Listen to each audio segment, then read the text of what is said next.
tajr lil European Foundation for Support of Culture, kif ukoll sponsors ewlenin Electrofix, Carmelo Delija u Bridgeport.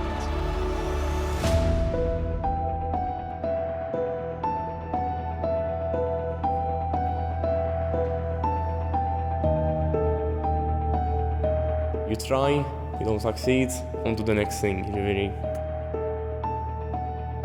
Dħalt ħadd pjaċir u fl-aħħar mill-aħħar għaddejt dak li kelli ngħaddi fil-performance u dik l-aktar ħaġa importanti hu. Mela wasal nissa f'mument ieħor importanti ħanaraw min minnkom irnexxielu jgħaddi għal semifinali. 12 post hemm diġà ittieħdu tlieta u allura ħanaraw min se jkun il-brillanti li jieħu il-postijiet li jmiss. Għandna lil Michael. Michael, daqqejtilna ftit mill-variations tal-team and variations tal-Karnival ta' Venezia u rejtilna teknika u emozzjoni kbira. Iżda kont ċar biżejjed fl-artikolazzjoni tiegħek tan-noti, in-nifs kien tajjeb biżejjed biex il-ġurija tgħaddik għall-semifinali. Daniel, daqqejtilna il-Lion King fl-ewwel fażi. Llum ħadna lura fis-seklu 18 u daqqejtilna wkoll parti mill-Moonlight Sonata ta' Ludwig van Beethoven. Imma taħseb illi l-jum tal-ġungla ser ikun miegħek ukoll illum biex iwasslek sabiex tieħu post fis-semifinali.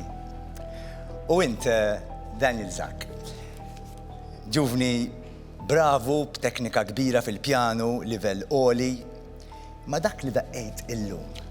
Inti konvint li kien tajjeb biżejjed biex dik il-pass għal challenge li jmiss ta' Brillanti. U mbagħad għandna il-vuċi sabiħa ta' Angelo. Angelo, vuċi illi żgur dwiet ma' Malta u Għawdex u saħret il-bosta. Iżda llum irnexxielek ukoll issaħħar il-ġurija ibsa tagħna u l-aħħar mhux l-inqas lil Rihanna. Kantajtilna Summertime u għal ħafna tajtna il-feeling tas-sajf li ġej. Iżda l-ġurija xammew ir-raħa tal-fjuri sbieħ tas-sajf jew inkella daħħalthom fil-bart u l-maltemp tax-xitwa.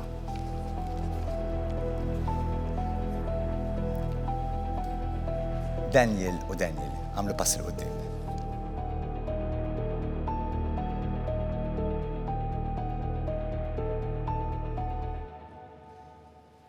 Għaddejtu għal-finali. Prosit, bravi.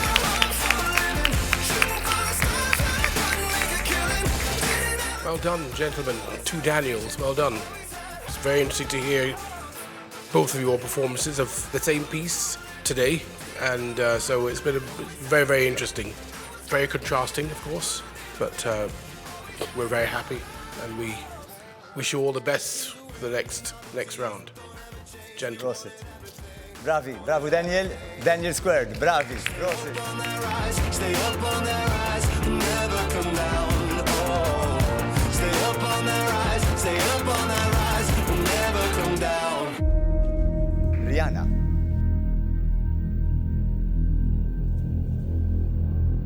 Rihanna, jiddispjaċina ma tkun. Għandek vuċi sabiħa meraviljuża, imma mhix id-darba għalik. Grazie. Thank you. Angelo. Inti jkollok ħafna safar l-emmulaw, tkantaw ħafna postijiet. Qis li tagħmel ċans għall-Brillanti għax għaddejt ukoll int għall-finali. Prosit! Bravo, bravo.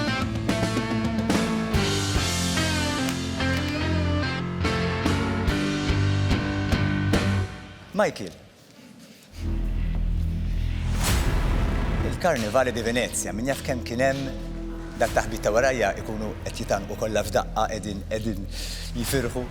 Però Michael, daqqejt biċċa xogħol il-Karnivali di Venezia diffiċli ħafna.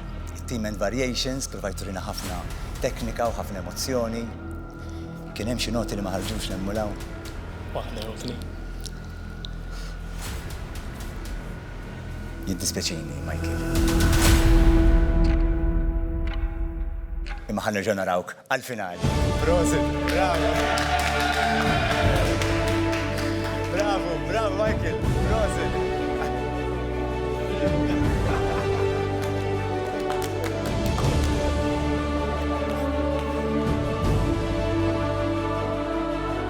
U ekku intażlu l-ewwel 6 semifinalisti. Dalwaqt se naraw min ser jgħaddi mit-3 gruppi li fadal. Illum, Brillanti, mhux ser jieqaf jemozzjonakom.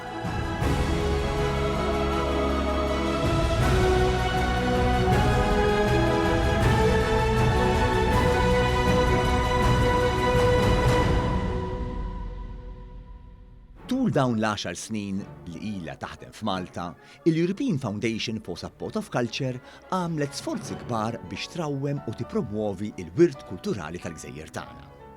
U wieħed mill-aktar setturi li rċieva attenzjoni kien propju dak tal-kompożituri Maltin. Iva, Malta għandha diversi kompożituri ta' talent kbir. Iżda minħabba l-limitazzjonijiet naturali ta' pajjiżna, ħafna drabi jsibuha diffiċli biex jistabilixxu pjattaforma ta' kwalunkwe tip fuq livell internazzjonali.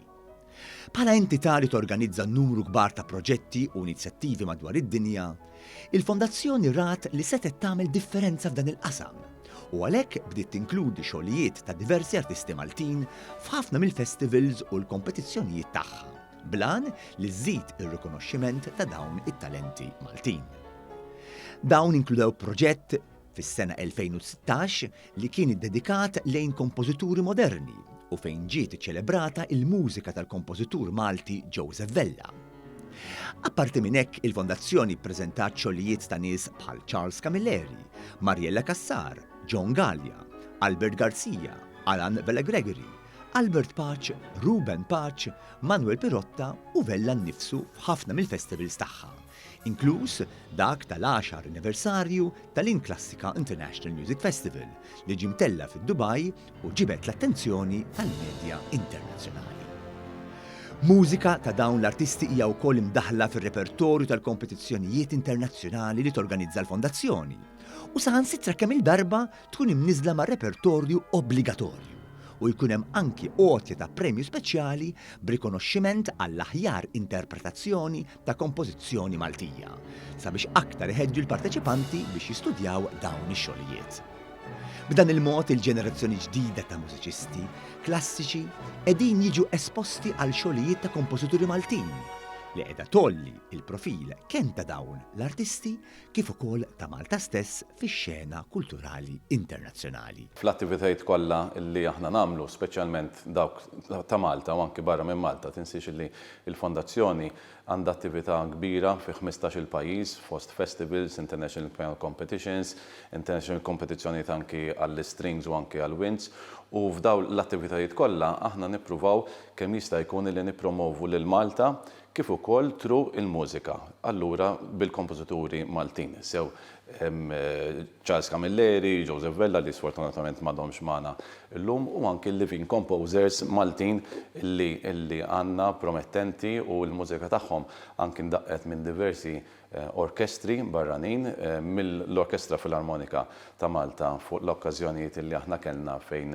huma pparteċipaw fl-attivitajiet barra minn Malta, kif ukoll anke fil-kompetizzjonijiet internazzjonali li jkollna u dan għalina huwa importanti ħafna għaliex mhux biss jiġu performed f'kunċerti, imma anki qiegħed tintroduċi lill-kompożituri Maltin maż-żgħażagħ u artisti promettenti li jkunu telgħin u allura għalhekk importanza fil-kompetizzjonijiet biex kemm jista' jkun jiġu iktar magħrufa madwar id-dinja.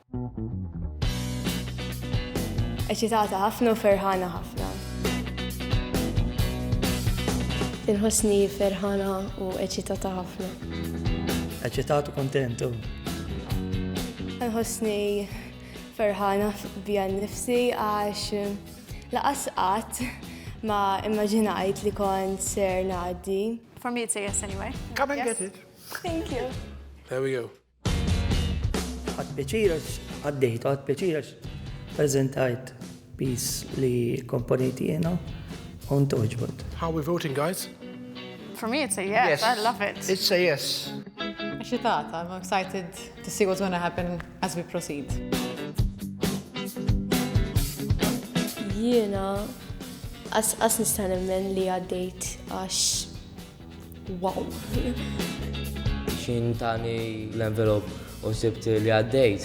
Kont ferħan ħafna, kell ħafna emozzjonijiet fl-imkien. Għaddejt għaw xaniħ, bravu! Laqas nista' niddiskrivihom bħalissa stess. Kont qiegħed nimmaġina li mhux ħanaddi. Jiena kelli qarbi bdejt inħossa ħadd toħroġ għax ma ħsibx li ser ngħaddi għax hemm ħafna nies bravi. Mhux minix tajba imma ġiet tossok m'intix tajba biżejjed. Imma I was just amazed, simply amazed. Meta jkollok ġurija speċjalment bħalma jgħid din il-kompetizzjoni kollha professjonali ħadmu barra minn Malta, ġifieri jafu sew x'inhu ma jgħidu, so anke jekk ma nkomplix ukoll tkun ħadd ċertu feedback minn għandhom it's already a very big plus. Qatt ma qtajt qalbi u qatt ma ħanaqta qalbi, dejjem nidħol b'ruħu ġismi u dejjem nipprova anke jekk tkun nitqal ħaġa, dejjem nipprova. Qatt ma naqta' qalbi għax li wasalt semmek diġà qisu esperjenza sabiħa għalhekk ħan nipprova nagħmel minn kollox biex inkompli ngħaddi għal quddiem ġifieri mhux naqta' qalbi. Jiena preparat lest biex ntihom show sabiħ. It-tielet grupp. Letizia, l-menu wara sa' edha bil-qeda fuq l-istul, għax itwal minni meta titla ġivi għal-menu hekk ġejt kważi daqshekk. Letizia, l-arpa, ftita u doqqu l-arpa. Vera toddon fuq idejk. Għaliex iddex tgħid li tkun arpista. Meta kont żgħira l-ewwel strument li rajt kienet l-arpa, affaxxinajt ruħi u qed jiżgur ħanetgħallem din. U bdejta bil-mod. Mhux kedda tiġġorra kullimkien, kedda biex iġġorra kollok karozza speċjali. Yes, kedda, ma worth it. Nawguralek Letizia, nawguralek ħafna. Jamie, bil-saxophone ġvera. Jamie, l-aħħar li ntqajna mal-ġaġis qalulek biex forsi ddoqlhom xi ħaġa jazz. Ġibt xi ħaġa miegħek jazz? Ija, mela ġib biċċa miegħi. Ħadd tiċir aħħar darba meta għaddejt. Ħadd ħafna pjaċir l-aħħar darba meta għaddejt. U x'għalih. Kemm għandek żmien, Jamie? 14 sena. Bravo, prosit. Good luck, eh? Good luck. U Brianna, din il-vuċi li żar waħda għandna waħda 14, imma inti għandek 11 sena. 11 sena li żar parteċipanta li għandna hawnhekk illum. Ta' 11 sena jiena kont għadni naħseb niġġi fit-triq nilab noli. U Brianna tkanta b'dil-vuċi sabiħa. Kemm kellek żmien meta bdejt tkanta? Kelli 3 snin. U sajilek mela l-ura? 8 snin. 8 snin. Eċitata? Ħafna. Għalbek jirġa naħsebu? U taddadi iktar. Għax rajnieh miskin, jek taqtal ras il-papa ma tqolux ħaġa qatra dem. Imma ja, go for it. All right, and enjoy it. U Mirej anke kedek zaħira kemm għandek żmien? 13 sena. L-aħwa, 11, 13, 14, jek taqadhom flimkien naħseb x'taħseb ċert. Inqas minn kemm għandi żmien kważi ta' kważi. Mirej, illum inti Sar indu biċċa għal fuq il-pjano. Sewa. U tistudja ħafna inti? Madwar sija satejn kuljum. U tlaħħaq bil-homework tal-iskola? Iva.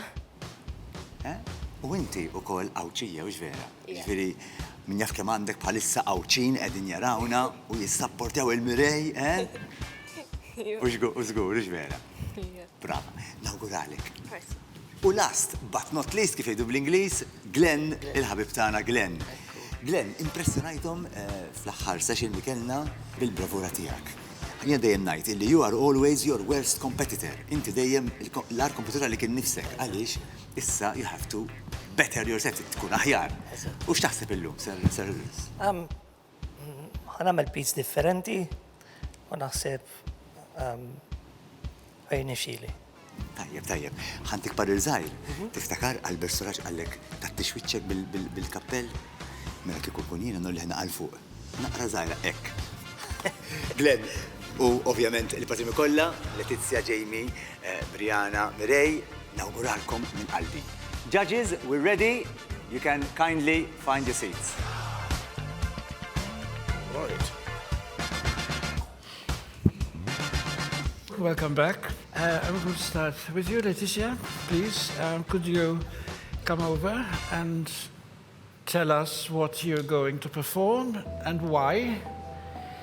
If it has a special meaning to you, kindly let us know. I'll be performing the Cadenza by Tchaikovsky from the Nutcracker. What's very special about this piece is that it is extremely famous on the harp.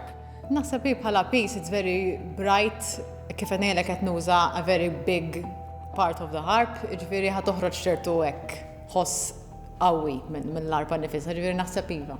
It will have a nice effect, I hope.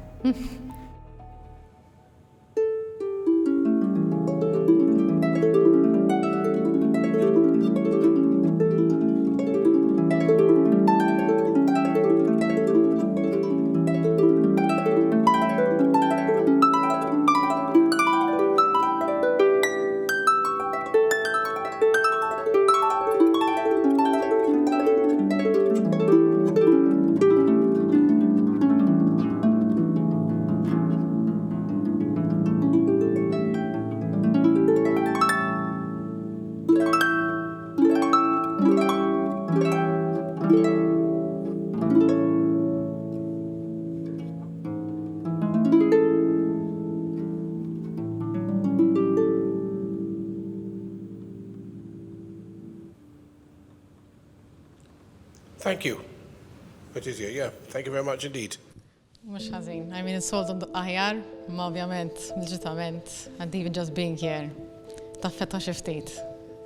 Okay, so Jamie, good to see you again, my friend.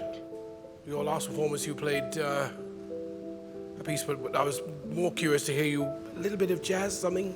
Yes, I have a bit of jazz. Sibtaf naqażajr iktar diffiċli huwa biex insib biċċa li nista' indoqqa. Rridu xi ħaġa tal-jazz. Okay, here we go.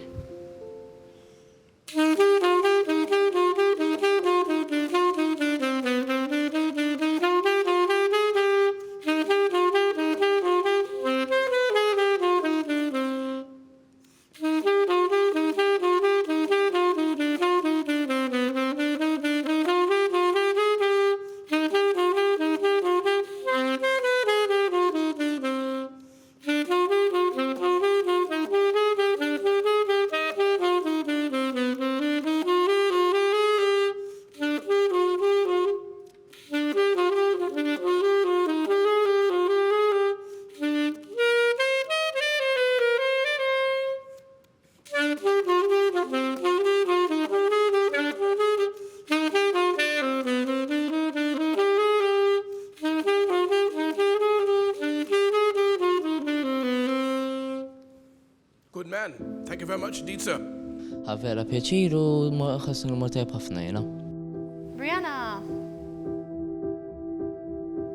our youngest auditionee. Welcome. So, what have you prepared for us today? I have prepared for you a song called Bring Him Home. Tell us what that's from and who it's by. It's from Les Miserables. And why did you choose this piece? I chose this piece because I feel that it has a lot of meanings. And for me to be here is a lot already, so... Tinħossni inqas eċitata, għax naf kif huma u naf xi jridu u kemm huma bravi. You said bring him home, right? Yes. Okay. A man's piece. Curious choice. Please. You can take, you can give.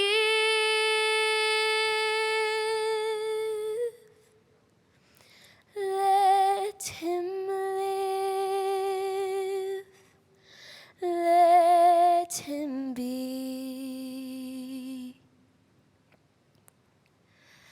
If I die,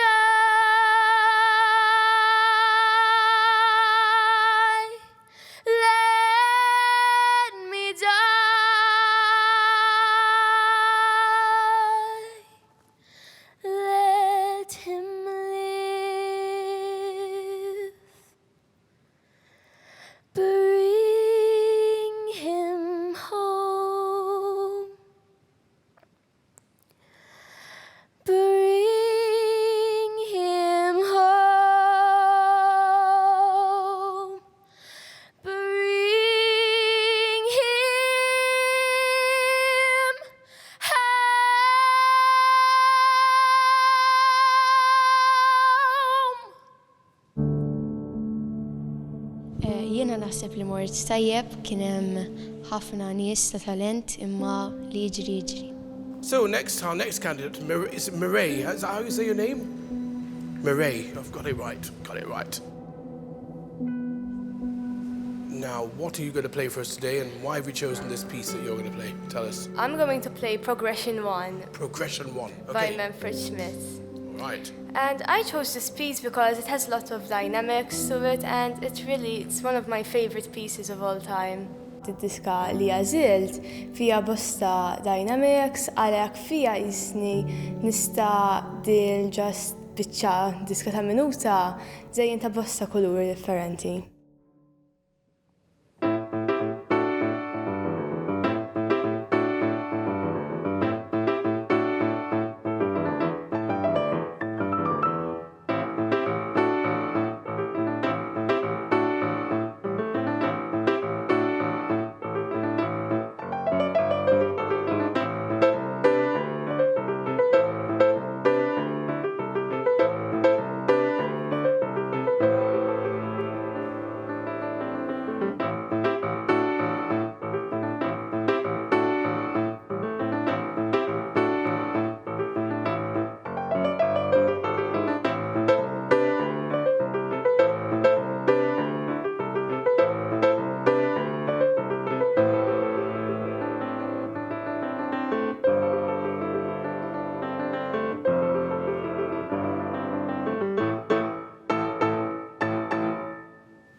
Many thanks indeed. Thank you very much indeed for that.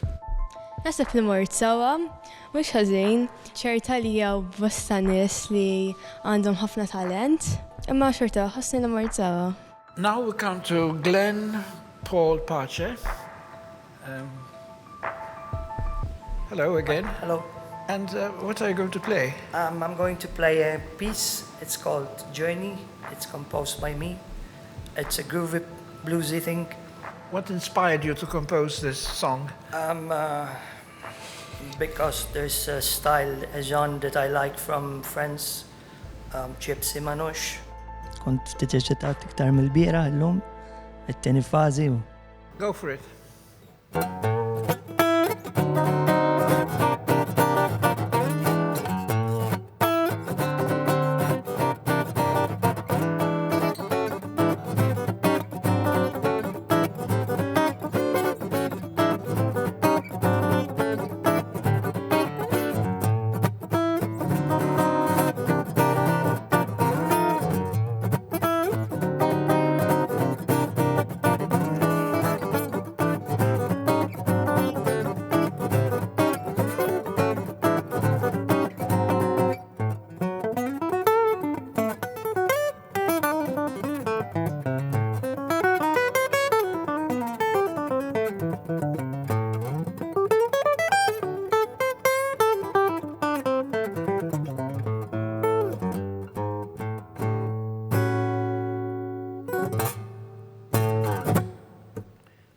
Thank you.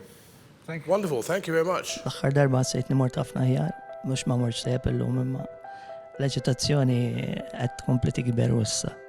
So I think we've heard everybody. So you're all free now to go. So thank you very much indeed for coming and playing. See you soon. Thank you very much indeed. Thank you. Well done to all. Thanks a lot. Well done. Yep. Jaddi minn ħaqu u m'hemmx tagħmel. So the overall impression is a bit disappointing. Yeah, I was quite disappointed. Unlike the second group, for example. M'għandix naqta' qalbi, għax xorta hija esperjenza sabiħa li wasalt saw. It took me a while to sort of recognize what the piece was actually. No, yes. Same style, exactly the same style. Literally, it was the same progressions, it was the same. With the harp piece to begin with, I thought it was too short. Ma nimmaġna li wara li wasalt hawnhekk nemmen fija nnifsi li ngħaddiha għall-pass li jmiss. At least it was versatile and it showed something different to what And we heard. it had a certain significance, according to me. It was slow. Every line was slow. Why did she choose I don't know. a man's song? I don't who is know. singing about? Xorta ma nemmenix. Għax kbira li tiġi għaddejt l-ewwel darba. So guys, have we reached a kind of conclusion on this one? Are we unanimous about? Yeah. I think we are. Yeah. I know very well, I think. Min minn dawn iż-żgħażagħ ser jgħaddi għas-semifinali. Inkunu nafu wara dal-ftit reklami. Naf li ħatibqgħu hemm.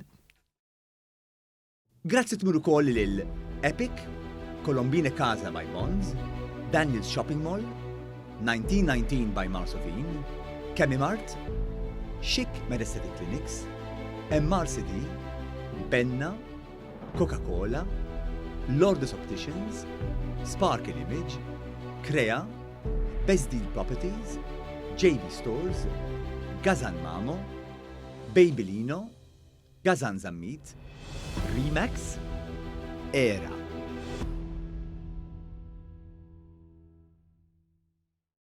Ħajr lil European Foundation for Support of Culture, kif ukoll sponsors ewlenin Electrofix, Carmelo Delia u Bridgeport.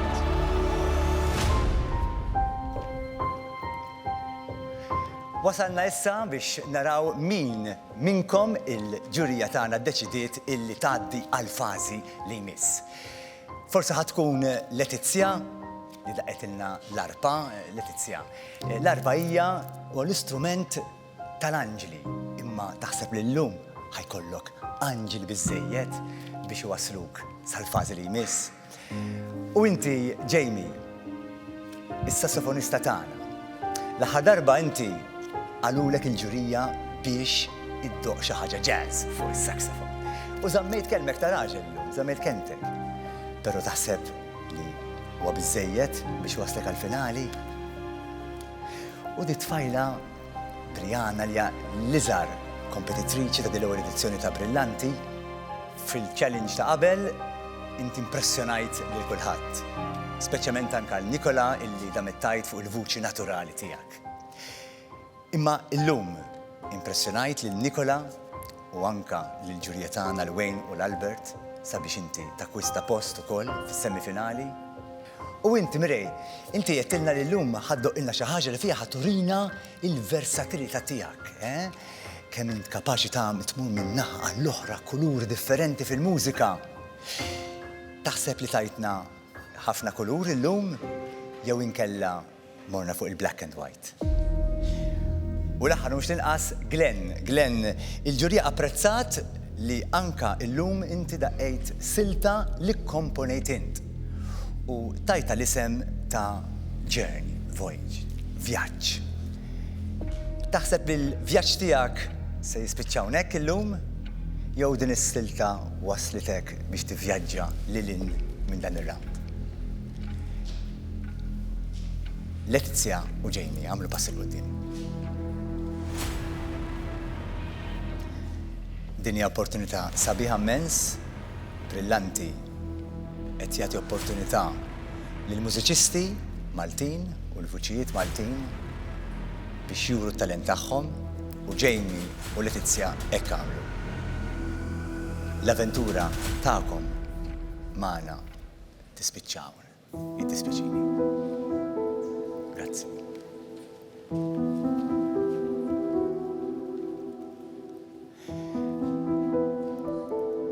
Brianna u Mirej, pass il-qudiem. Għandna pjanista u għandna vuċi. 13 sena u 11 sena.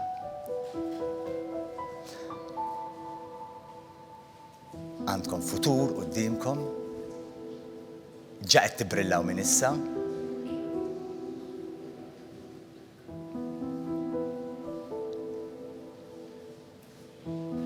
Din mhix id-darba likom jiddispiċini. L-avventura tagħkom ma tispiċċa hawnhekk. Grazzi, grazzi Mirej, grazzi Brianna. Glenn.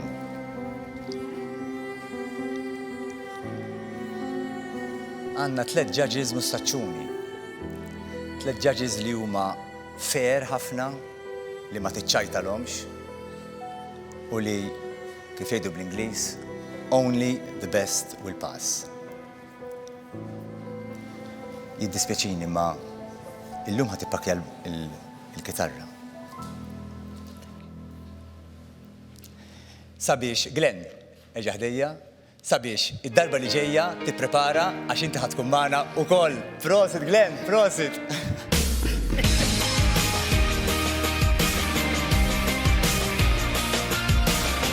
I told him, well, today you can go and pack your bag, but you have to come again the next time. Dik kienet kattiva. Qalbek sodi ma' Glenn, prosit. Bravo. Well done, my friend. Well done. We've all decided, of course, that you should go through. It's been a pleasure hearing you playing, and it's been really very inventive, the sort of things that you've been doing. So we're very happy. Congratulations, my friend. U li għajdek jek Wayne Marshall, għandek ċertifikat mill-laqwa. Prosit, Glenn, nawguralek.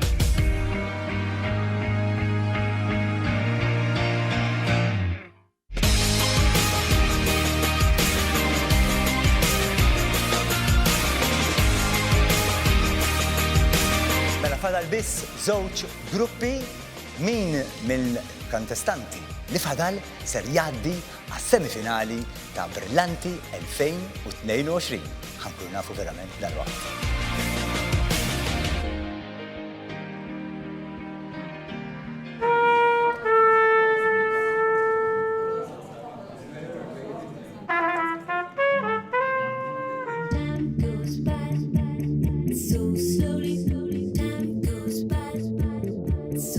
Eċitatu, looking forward issa li għaddejna mill-ewwel pass, issa ngħaddu t-tieni passu.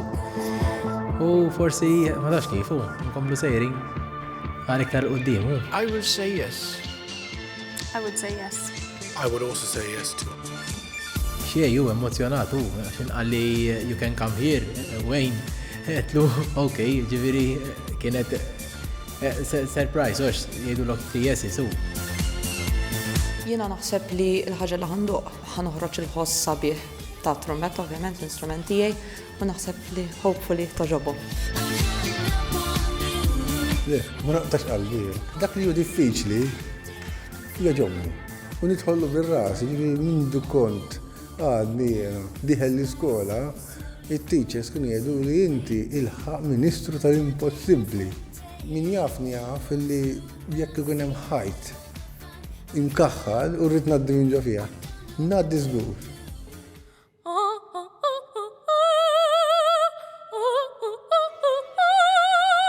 Kuntenta ħafna li ninsab hawnhekk u nixtieq nirringrazzja lil dawk kollha li huma wara dan il-programm għal din l-opportunità. Kont ferħana ħafna, ma kontx qed nistennija u kuntenta ħafna li ninsab ma l-aħħar 20. I like your voice. Ħosni tajjeb ħafna mill-fatt li għaddejt mill-ewwel fażi ġa kien tajjeb ħafna. Allura sa looking forward li nimxi għal pass nimis, hopefully nibqgħu sejrin bil-midja. Eċitata ħafna u vera ħerqana biex indoq issa fis-second audition. Eċitat dejjem inqosni, għaxek ma jkollokx kien eċitament. Għax imbagħad isek mort tieħu kafe f'żewġ pastizzi. Ma tix tkun hekk. Sakemm isna ngħaddu mal-ewwel 12 ħanejdu hekk xorta ħanibqa' moħħni hemm u nibqa' dik l-eċitazzjoni iva. Però issa forsi as we go along nibdew nikkalmawna.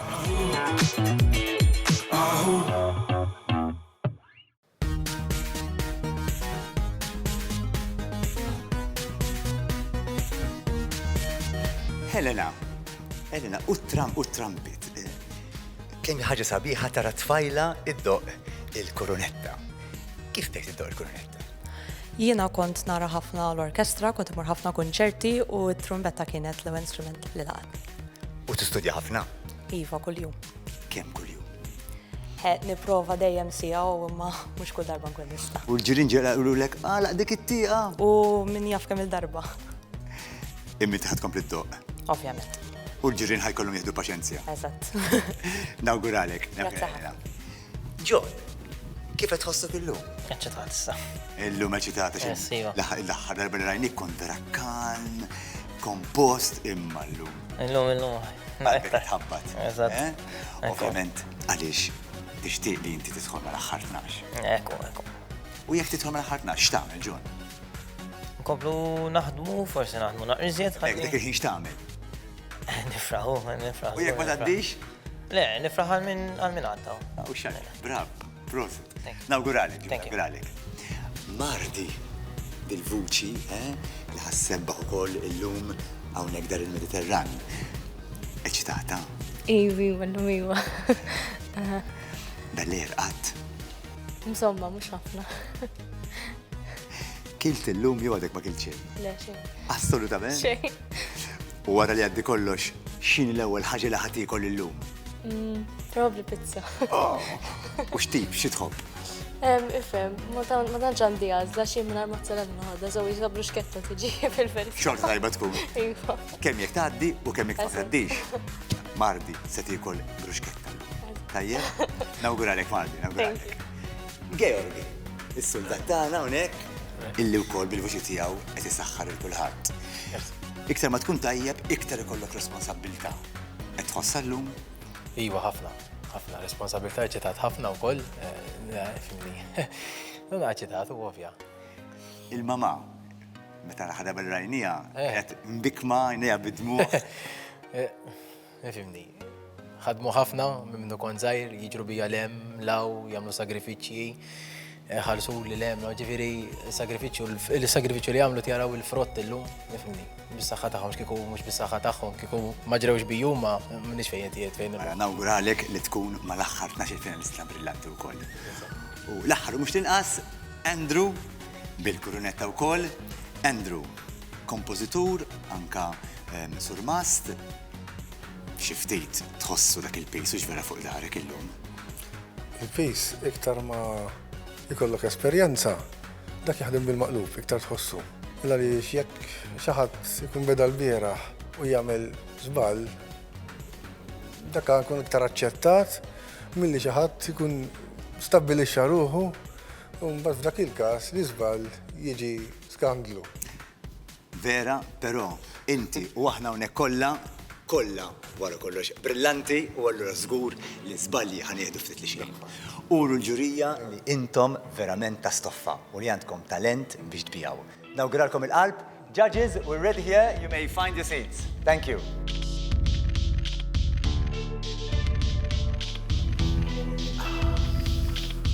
Okay, so welcome, ladies and gentlemen. Nice to have you back. So, Eleanor, you're going to start. You'd like to come forward, please? Jien naħseb li ktar ħaġa diffiċli għax li tagħmel ħaġa kontrastanti milli tkun għamilt qabel biex turi l-versatilità. Biex issib pista minuta biex turi dak kollu li taf fiha diffiċli ma naħseb li nexxieli nażel pista tajba. So, what are you going to play first? I'm going to play the trumpet extract from Don Pasquale by Donizetti. Oh, good. Let's hear it.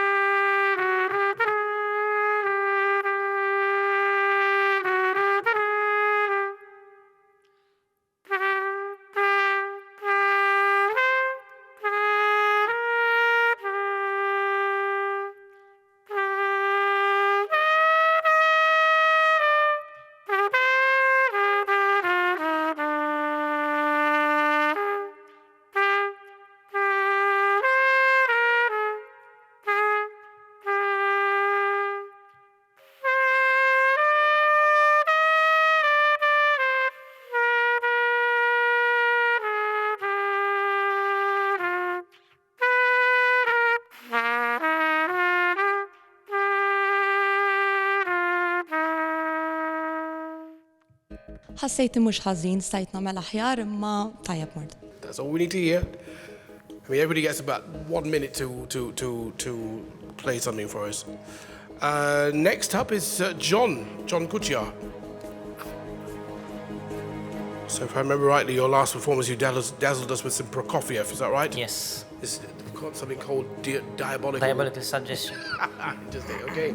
Naqra diffiċli għax ma tantx hemm pieces li huma tqal fis-sens li huma sbieħ li huma qosra, però għandi biċċa mużikali suppost għandha tintoġob żgur. So what now are you going to play for us? So I'm going to be playing He's a Pirate from Pirates of the Caribbean by Klaus Badelt and Hans Zimmer. Okay, is this a transcription? Yes, I had studied it when I was quite younger, and I kept playing it by heart. So. All right, very different from Prokofiev. Yes, it is. So why did you choose it? What does it mean to you? Mostly I chose it because it's one of my favorite pieces. I mean, I love the films and musical theater. It's part of my life as well. I've been working a lot in musical theater as well.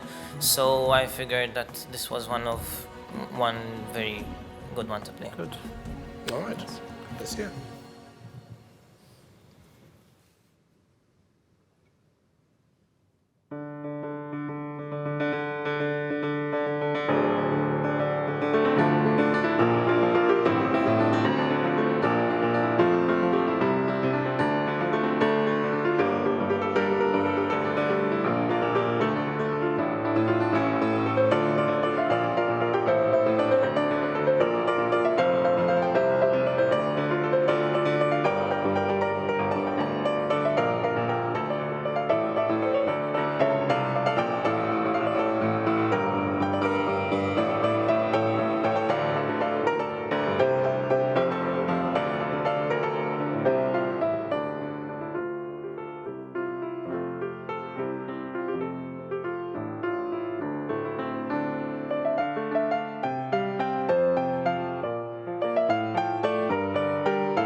Perfect. Thank you very much, Nies, sir. Thank you very much. Mort naħseb mhux ħażin ta'. Kien hemm ħafna nies li kienu tajbin ħafna, vuol-diri se naraw nħallu f'idejn il-judges biex jaraw. Mardi? Did I say it right? Mardi? So you sang for us last time, Think of Me, from The Phantom of the Opera. And what do you have for us today? Today I will be singing Vedrar Carino by Mozart. Lovely, from Don Giovanni. Yes. Hija differenti ħafna minn tal-ewwel fażi, anke bħala stil, so hopefully tkun tajba. I mean, iktar diffiċli għax ovvjament il-minuta se tkun turi l-forti tiegħek. And why did you choose that?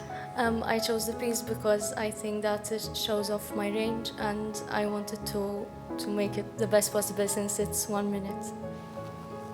Thank you. Have you selected an extract from there? Yes. A 1 minute extract? Yes. Great.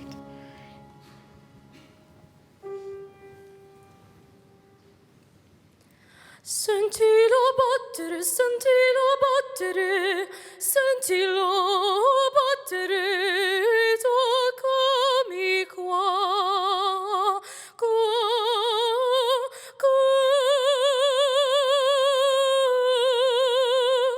sentilo battere, toccami qua, toccami qua, toccami qua. Thank you. Thank you very much. Mhux ħażin stajt nagħmel aħjar ma tajjeb naħseb. Okay. And it's Georg. Yes. Hi. How are you Hello. today? Good, thanks.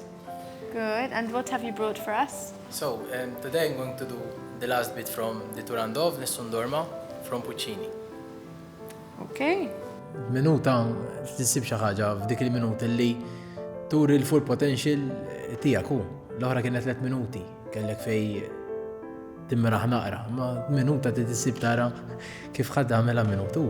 And why did you choose this? Sorry. Well, I know why. Tell us why, please. Because it's my favorite piece, and I've been studying a bit this piece, and I'm trying to sing it today for you.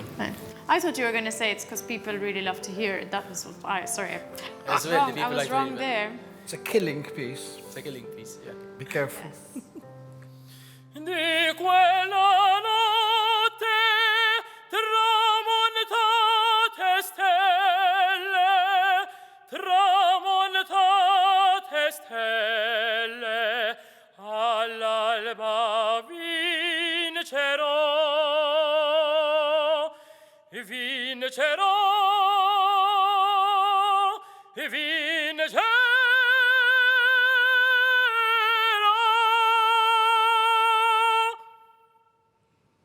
brave. Well done, man. Well done. Well done. My goodness. Brave. Good. Diffiċli naqra, għaxaw ħafna vera talent brillanti, verament, ġifiri, nis li għat ma nafhomx, illum smajthom ġifiri l-ewwel darba, ġifiri they're quite good ukoll, ma hopefully li ngħaddu iva. So now we come to the last member in this group, Andrew Lawrence, yes? Andrew Lawrence Zarb. Jisni qaqqat xi ħaġa li jagħtih biċċa minn kompożizzjoni tiegħi stess, qaqqatti xi ħaġa li nħobb nagħmel, it-trumpet high register, waqqat xi ħaġa short and simple. Jiena nemmen fi short and simple hekk għalmuni li. I chose one of my compositions. It's romantic. It's named The Wedding. I composed the composition for wind orchestra a couple of years ago. And I want to touch all your heart. Go ahead.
Good man. Thank you.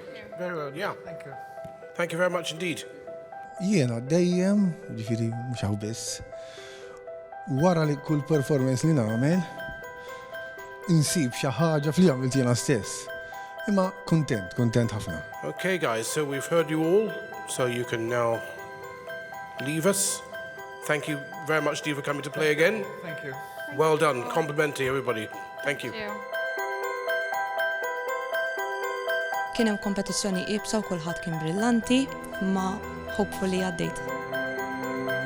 Sadly, I think that girl should not sing Nessun Dorma, for goodness sake. I mean, you need a mature, dramatic voice. I know why he did it. I mean, it's because it's popular. It's because... But they don't realize the It's one of great those- harm they do to themselves.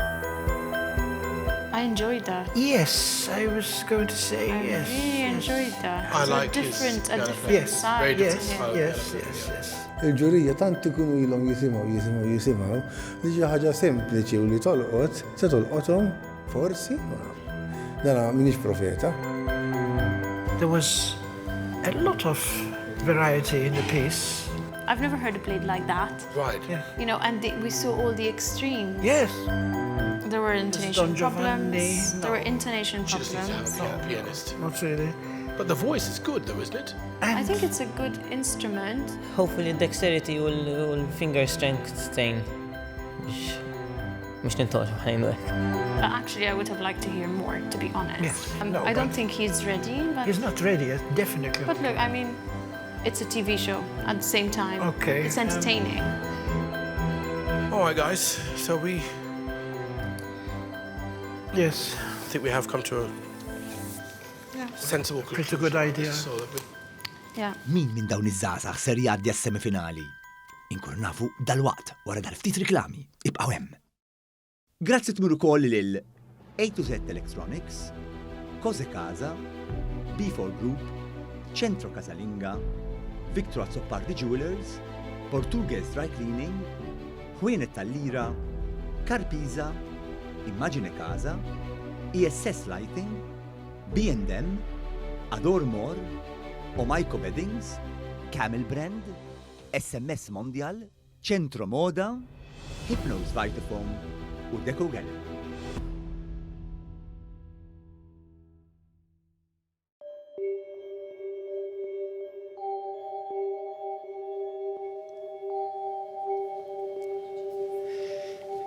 Issa wasalna wkoll biex naraw min il-raba grupp għadda għas-semifinali. Nisma' ħafna nifsijiet hawnhekk. Andrew, suppost bil-kurrett għandek nifs tajjeb, ġifieri isa kuraġġ, il-ġurija iddeliberat u ħanaraw min minnkom ser jgħaddi għall-finali u min minnkom l-avventura tiegħu magħna ħadd ispiċċa hawnhekk. Elena, fl-ewwel fażi tiegħek il-bravura ibrillat daqsu aktar mid-bissima sabaħa tiegħek. Imma dawk l-istil l-lum baqgħu jiddu wkoll wara li għamilt dik il-minuta ta' bravura. U John, għandek talent bla dubju ta' xejn. Ġuvnod determinat, fl-istess kien umli, iżda ma dawn l-aħħar aġġettivi. Il-ġurija se jtuk ukoll l-aġġettiv ta' brillanti l-lejla. Mardi, tfajla kwieta, taf titkliem, imma ta' talent mill-isbaħ. Taħseb se nerġgħu narawk fil-ġimgħat li ġejjin, Mardi. U anke inti, Georg, soldat u anke kantant. Liriku, vuċi meraviljuża. Taħlita li ma tantx issiba vera, ma dit taħlita se tkun biżżejjed biex iddaħlek fit-12 il-semifinalista tal-Brillanti. U inti, Andrew, surmast kompożitur, iddoq il-korunetta, talenti sbieħ, talenti kollha mużikali ta' min anka verament japprezzhom. Taħseb li hawnhekk hawn ismek ma tnax il-finalista.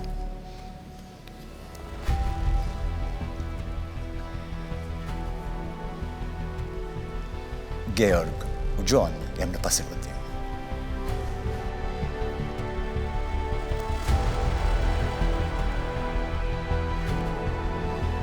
Georg, John, pjanist u vuċi. Żgur li kieku kellkom iddoqqu flimkien tagħmlu tim tajjeb.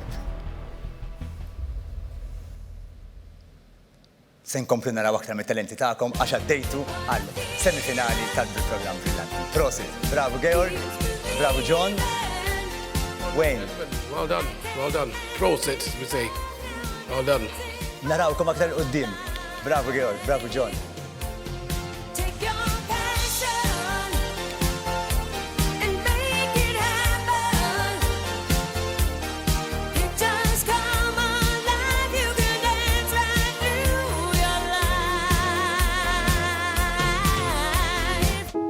Mardi u Elena jagħmlu passi quddiem. Iż-żewġ fajliet ta' dan il-grupp. Waħda samra u l-oħra bjonda. It-tnejn sbieħ it-tnejn b'talent kbir. L-avventura magħna fil-programm Brillanti.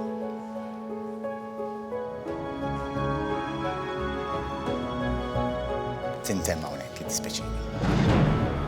Nawguralkom ħafna. Grazzi. Andrew, qabel kont beato fra le donne, kif jgħidu bit-Taljan, issa anke d-donne ħallewk qiegħed solu waħdek. ma jimpurtax. Għaddejt għas-semifinali ta' Brillanti. Bravo! Wayne, Albert, Nicola? Well done. We've enjoyed your personality and your musicality as well, so it's been a double pleasure for us. Thank you very much indeed.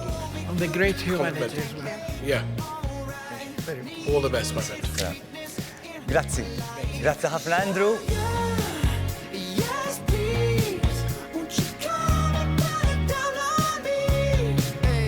Tħossok hekk qalbek tinafas tara tfajliet bħal Elena u bħal Mardi li kollok tgħidilhom li l-avventura spiċċataw, imma wara kollox wieħed se jkun il-Brillanti li jirbaħ l-10,000 euro. Fadal biss l-aħħar grupp biex jgħaddi għas-semifinali. Min se jgħaddi ħankunu nafu dal-waqt.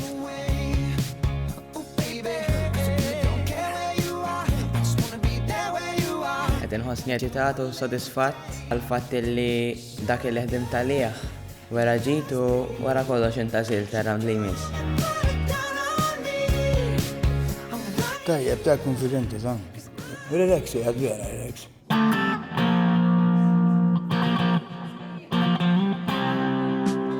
Ejja, nistennu kamaw. Mal-ewwel. All right, okay, thank you. Għallu għaxsib ċajta, u meta bdew jgħidu li ħajtuni ċans. Bqajtu l-għam jisieta fl-spazju mistajċ nemmenti. Eċitat xorta wahda, għal-kem xiftit nervus, pero il-fatt li naf minnu mal-ġurija u xirt naf naqriktar il-karattri taħħom, ikkalmatni xiftit u naħseb il-li bija ser inkun naqriktar preparat peress li memx ħafna unknowns ta' xser jiġri.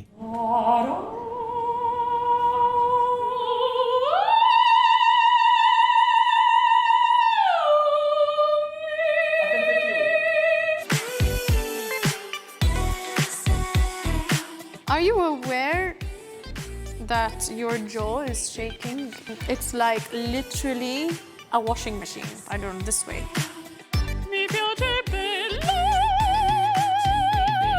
Uma nis ta' esperienza kbira u vera huma bravi ħafna u nixtieq nurjom li kellhom raġuni tu nittini ċans.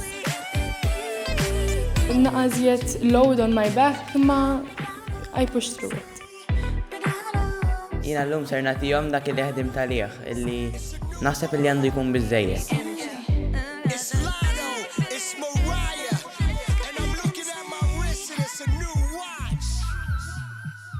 U issanna l-aħħar grupp hawnhekk, Francesco, kif inti llum? Ninsab tajjeb ħafna. Kemm tuża Malti tajjeb. Tinsab tajjeb ħafna, mhux vera. Missir Komo kalmuk il-Malti sew. Nirringrazzjom f'kull ma għamlu miegħi, ġifieri. Inti għolja, kemm għandek żmien? 14 sena. 14 sena u verdi fil-matur. Tistudja ħafna, qed tinvestihom jekk tirbaħ l-10,000 euro. Mhux vera. Le, fim nipprova dejjem nagħmel deċiżjoni għaqlija. Xieħlek, prosit, Francesco, jiena konvint li inti bravu fil-pjanu, das kemm inti bravu ukoll fil-Malti. Right? Nawguralek u nawguralek mill-qalb, Francesco. Grazzi. Antoine, meta ħadda bil-intqajna, impressjonajt il-ġurija tagħna, dak is-solo, u llum ovvjament jiena konvint li ħadd tagħmel l-almu tiegħek biex timpressjonhom ukoll. Ton, imma kellna ħafna feedback u ħafna nies ammiraw il-kuraġġ tiegħek. Hekk u kellek tgħaddi l-messaġġ ta' kuraġġ min forsi għaddej minn momenti diffiċli. X'tgħidilhom, Ton? Ikunu ħajamlu xi ħaġa ħażina x'inhi. Flok jagħmlu ħażina jippruvaw jinnaf jinfexxu f'xi ħaġa tajba jew fil-mużika jew futbol jew sports u x'inhu, x'inhi. Basta ma tagħmilx il-ħażina x'inti ta' dik id-darba ta' f'patti homrok. Ta' fid-dum qatt ma tieqaf imbagħad. Prosit. Jiġifieri ma jien irnexxieli. Inti rnexxielek u aħna kburin li inti wasalt anka hawnhekk fl-aħħar 20 tal-programm tagħna Brillanti. Nawguralek forsi għaddejk ma naħħar 12. U Kristi, ħanniġi naħdejk sor ħaddin minn qoddimek, ħaffirli. Kristi, illum kienet ġurnata, roller coaster fil-ħodu, minna li klima d-dejt, un bat għaddejt.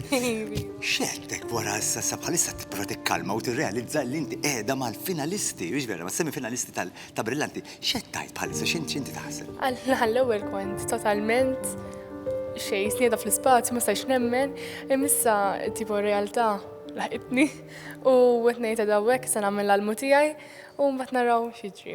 Sittina, nawguralkom, kem li l Kristi, kem anka li l Antoine u anka Francesco. Good luck, break a leg. Judges, we're all ready to roll. Thank you.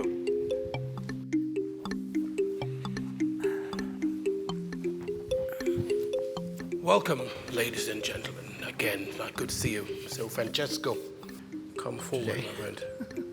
You played your last performance was of the Fantasy Impromptu of Chopin, if I remember right. Yes. Yes. So, today you're going to play what? You're going to play now for us? Today I'm going to play a piece which I composed myself. Perfect. Kienet diffiċli ħafna. Fil-fatt, iddeċidejt li għallum nikkomponi silta mużikali jiena u indoq xogħol tiegħi. I have decided to call it Brillantini just for this occasion. Oh, cute. And it's a piece which I try to make something of everything. I try to make a contrast in both dynamics and in a bit of tempo, just so that I can truly show what I am capable of doing. Let's hear it. Bħala silta oġbitni ħafna, pero ma nafx kif ser tittieħed mill-ġurija.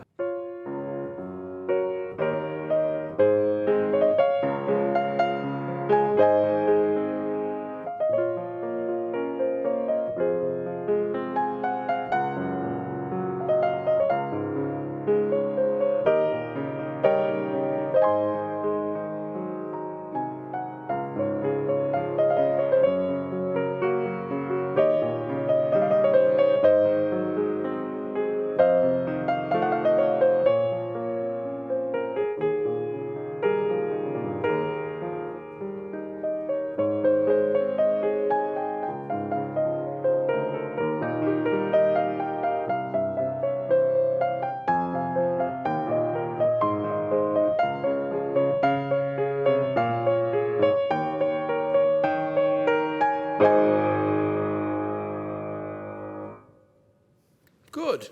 All right. Short and to the point. Good man. Thank you very much. Għamilt l-aħjar li stajt u naħseb li għandi mur tajjeb. Ovvjament xi ftit eċitament hemm ser ikun, però provajti li ma nkunx overconfident lanqas. Antoine, please come forward. Nice to see you again. And could you tell us what you're going to perform and what it means to you? First of all, I'm doing a cover of Dire Straits, Mark Knopfler. It's a piece, Sultans of Swing, and I try to make the most of it in this 1 minute. Okay? Okay. Try to do my best. Minuta ħaddoq. Ma tistax ta' 3 minuti tagħmlu f'minuta. Għandi xnuri.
Okay. No, it's not in tune.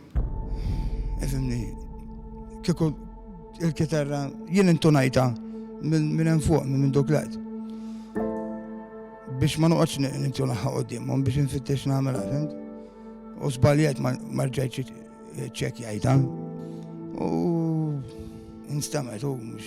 Għallu menu jien smajta, issa huma ma nafx naħseb semgħu wkoll ma nafx. Can I tune it? Can I start again? I think we've heard all we need to hear. It's okay, my friend. Thank you. That's good. It's fine. It's good. It's okay. Thank you very much. Xejn, issa naraw. Issa naraw. Kirsty, we're glad to have you with us again today. Thank Hello. Thanks for coming in. Thank you. At such last-minute notice, and you look absolutely beautiful. Thank you very much. Really beautiful. Thank you.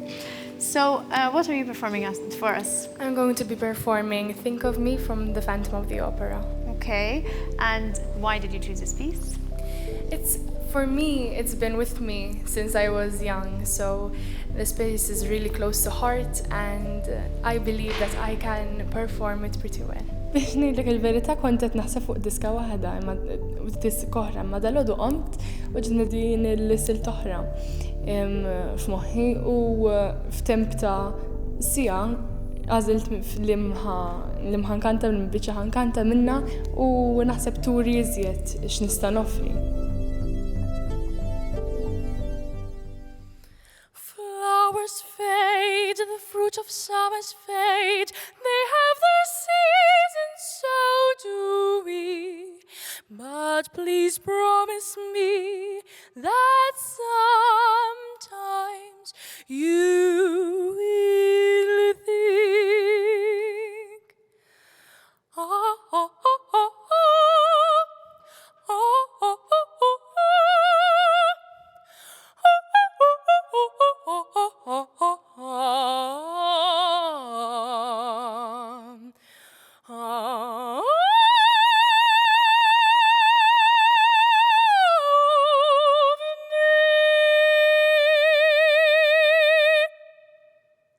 Thank you. Good. Thank you. Thank you very much, all of you. We've heard you all, and that's it. Thank you very much. Thank you for coming and playing and singing to us. See you again. Thank you. Jiena mint l-aħjar li stajt u hija ħaġa suġġettiva. There's two voices, but she's still 15. Yeah. There's two voices in there. I really want to hear her voice, her natural sound.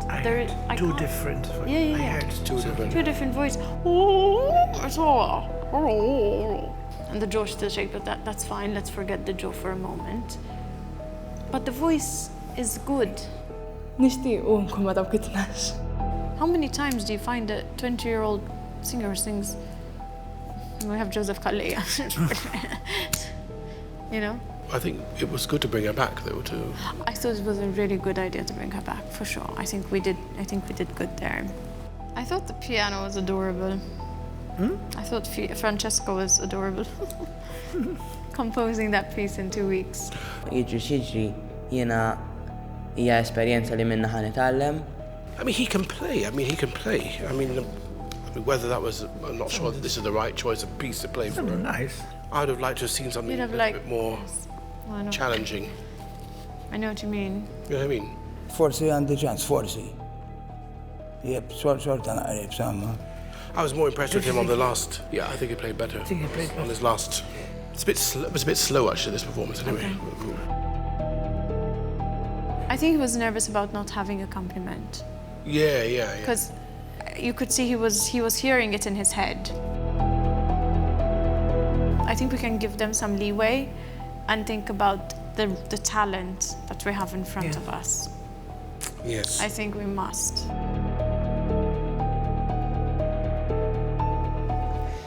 It-tensjoni tila ġmila li dan huwa l-aħħar grupp li minnhom se jintgħażlu l-finalisti għal Brillanti 2022. This is the last group, dear judges, and from now I really thank you for all your sheer hard work because all of you were fantastic. All of you were brillanti for us. But of course, irridu kun hemm dejjem min jinqala u min jgħaddex din il-kompetizzjoni. Francesco li huwa ġuvnot ta' 13-il sena, mhux vera, li sraqt il-qlub ta' kulħadd, speċjalment illum illi daqqejtilna silta tiegħek brillantini, dedikajta għall-programm innifsu. Imma din il-brillantini il-lejla se tħallik tgħaddi taħseb għas-semifinali, Antoine, dan iż-żagħżugħ kuraġġuż illi l-ewwel wieħed jien nammira għal kuraġġ kbir li għandu u l-eżempju sabiħ li ta' lil Maltin u l-Awċin. Imma lejla dan il-karattru sabiħ ton ser waslek biex tieħu post fis-semifinalisti tal-programm Brillanti. U Kristi din il-vuċi li dwiet hawnhekk ġewwa dar il-Mediterran il-ġmil tagħha. X'taħseb? Il-lejla ħadd kompli tidwi anka l-ġimgħat li ġejjin għax se tibqa' magħna fil-kompetizzjoni Brillanti. Antoine, għamel pass il-qudiem.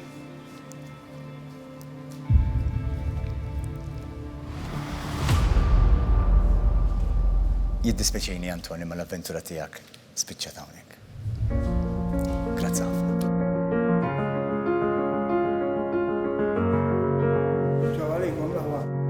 Antoine, minkejja li m'għaddejtx għas-semifinali għandek bla dubju l-ammirazzjoni tagħna l-koll. Il-mużika enitek tbiddel ħajtek u għal waħda ħafna ħjar. Grazzi Antoine tal-li urejtna kemm int raġel u mużiċist ta' veru. Francesco, għamel pass il-qoddim. Francesco, għadek żgħir. Għandek futur qudiemek u għandek ħafna opportunitajiet biex fil-ħajja tagħmel suċċess.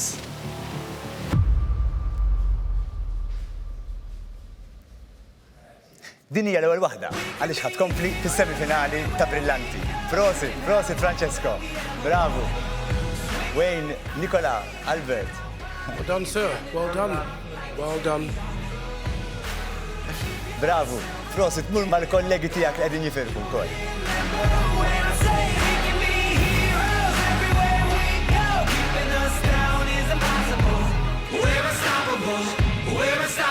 Kristi jaħdej hawnhekk. Kristi. Ix-xewqa ta' kulħadd hija li jkompli għaddej għall-fażi li jmiss. Taħdem ħafna, tistinka ħafna. Kristi. F'dan il-moment inħossni naqra diffiċli għalija jiena, vera nħossu diffiċli biex ngħidlek illi m'għaddejtx hija diffiċli ħafna. Però għaddejt. Mhix diffiċli għalija għaliex għaddejt bħala l-aħħar semifinalista tal-programm Brillanti. Brava. Le mhux tal grazzi lill-ġurija. Nifsek tajtulek għaliex ovvjament il-ġurija ddeċidiet illi ikun hemm 13 il-finalista, dan numru unlucky for many, ma lucky for some żgur għalina. Kristi dejt tagħmel il-kalkoli inti, dejt tgħid mela, allura jien issa m'għaddejtx. Prosit. Kristi, nawguralek, grazzi u narawk aktar il-qudiem.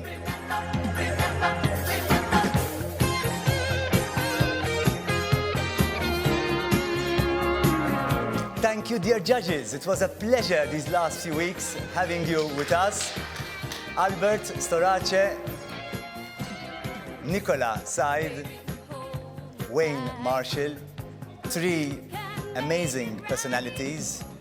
We thank you for your patience, for your humility in understanding also the excitement of our protagonists, but most of all for your professionalism and your amazing, amazing charisma.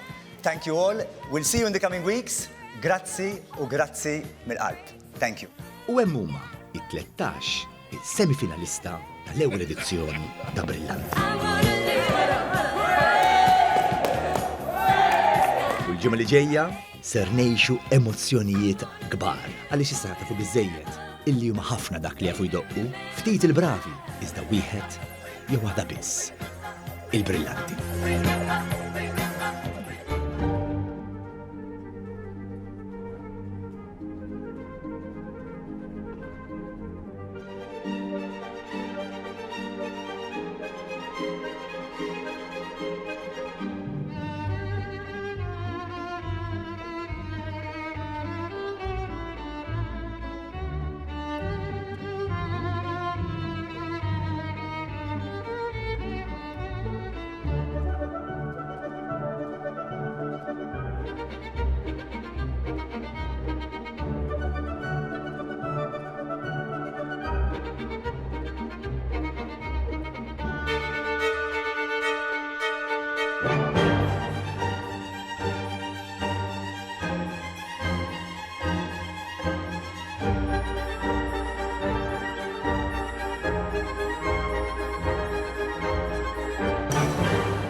Ħajr lil European Foundation for Support of Culture, kif ukoll sponsors ewlenin Electrofix, Carmelo Delia u Bridgeport.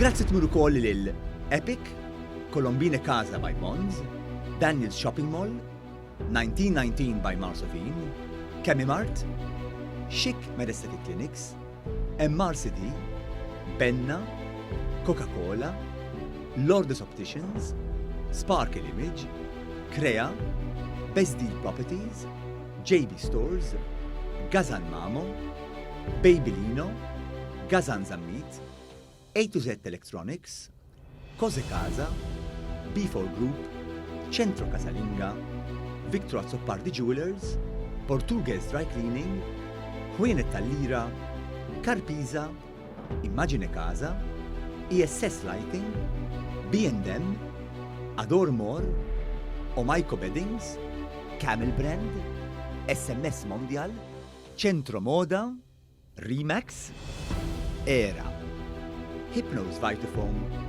u Deco Gallery.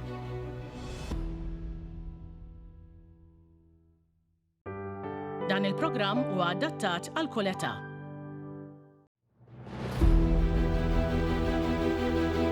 Wara xhur ta' stennija, it-tfittxija veru talent Malti wawċi fl-aħħar waslu.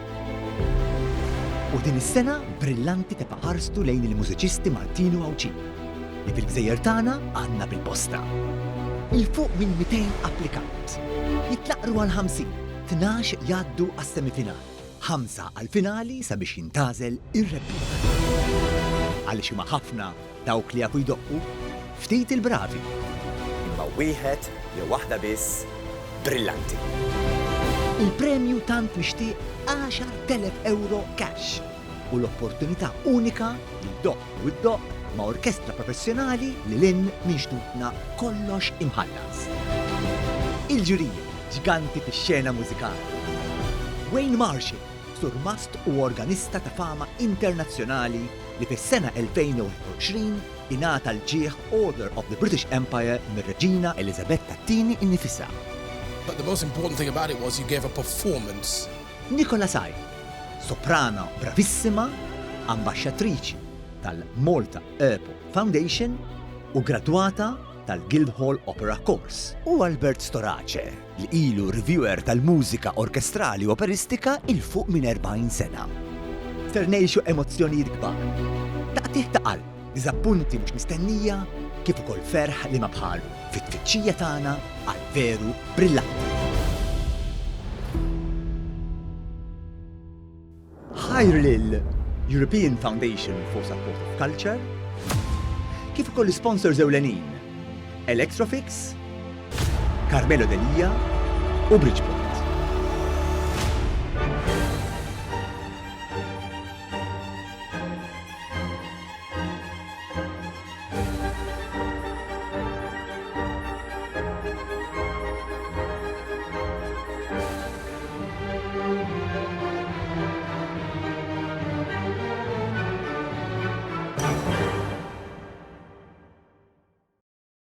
Come and get your card, my friend. Ftit ġematilu intażlu it-22 mużiċista sabiex jaddu għal fażi li jmiss. Biċ-ċans jirbħu 10,000 euro cash. It's a yes. Thank you so much.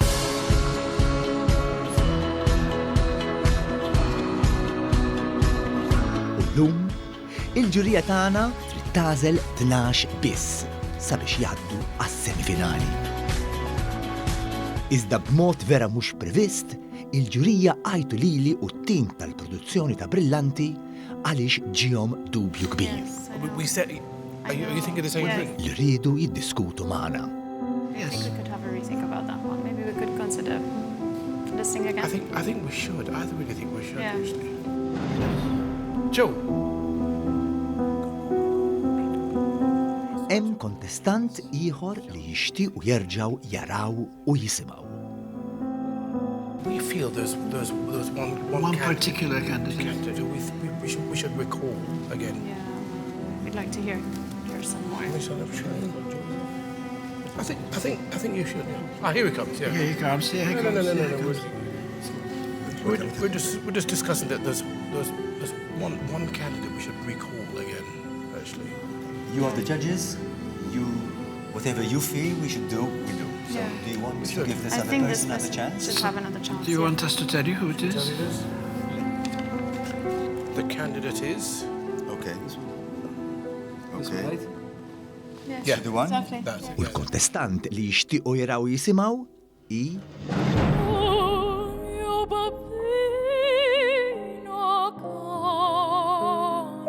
Kristi Spiteri. I think it's a no for me. It's a no. I can't abide by this. Sadly, because... Sorry. Unfortunately for me, it's also a no too. Thank you. All the best. Huh? Yes. Good luck.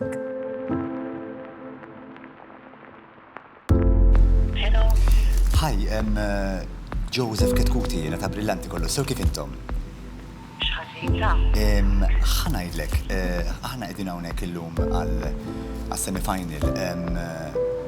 Nixtiequ però l-judges jixtiequ illi jikellmu jerġgħu lill-tifla tiegħek. Nerġgħu niġu ġifieri dal-għodu? Yes, please, u mhux dal-għodu, tista' issa, ġifieri bag your bags and come immediately here. Intom, minn fejn intom? Minn fejn intom? Aħna minn San Ġuan. Melejja, ma nafx laqsek bord. Ħanġem bord. Ejja, nistenna come out. Ħannestu niġu ta' Man l-ewwel. All right, okay, thank you. Thank you, bye-bye. Right. So what's the situation then? She's ready to come now. I should then leave it in your hands to give her the very good news.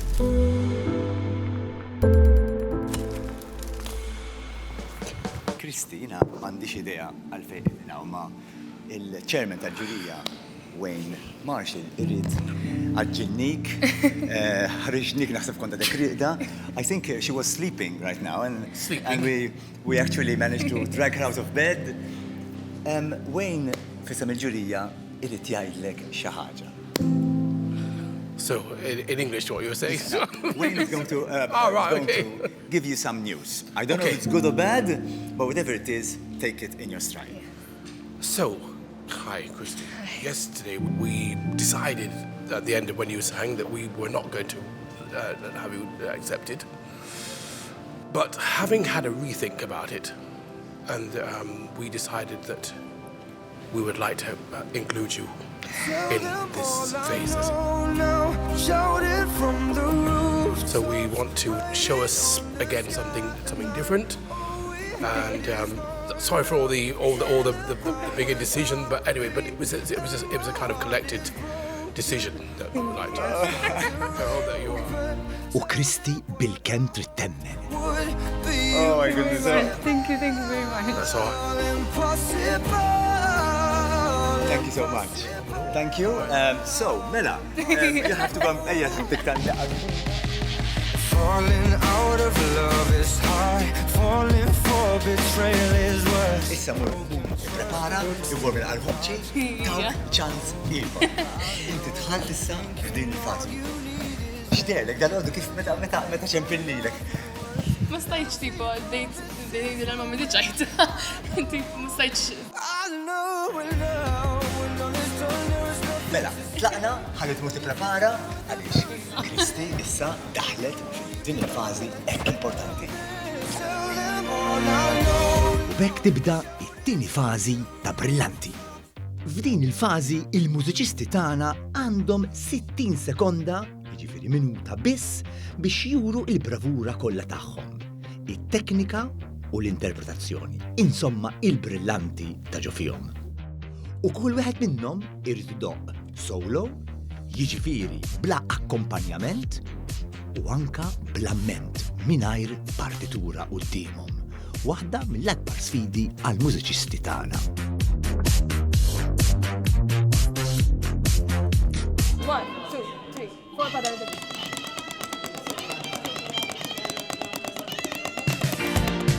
Qed eċitat għas-soltu, nkun iktar preparat ħabba l-fatt li jkunu hemm inqas persuni, allura jkolli nikkompeti iktar mbagħad hemmhekk. It's a yes from you too.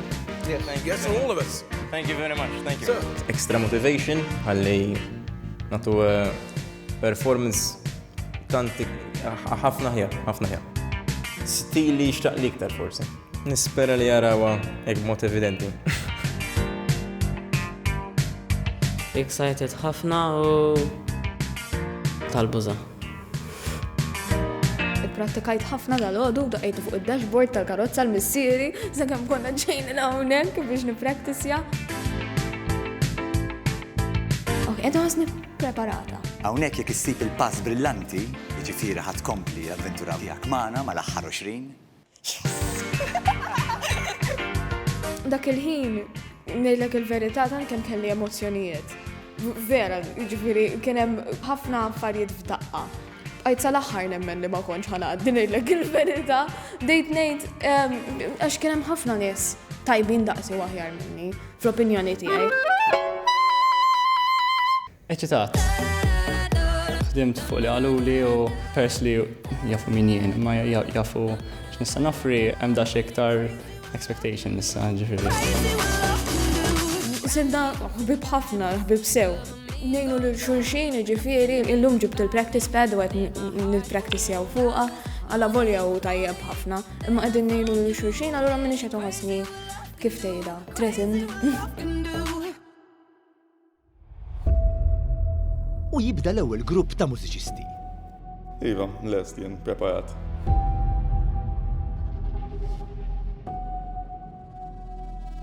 U la basalzaw sinjalli raw xi ħaġa fija, allura willing li naħdem fuqha.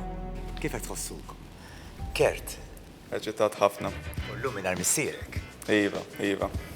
Illum mingħajr missierek. Sewwa li rqatt, rqatx. Ma tantx irqat ħafna ma xorta okej issa. Tajjeb, imma mingħajr id-dadu kort mexxi le?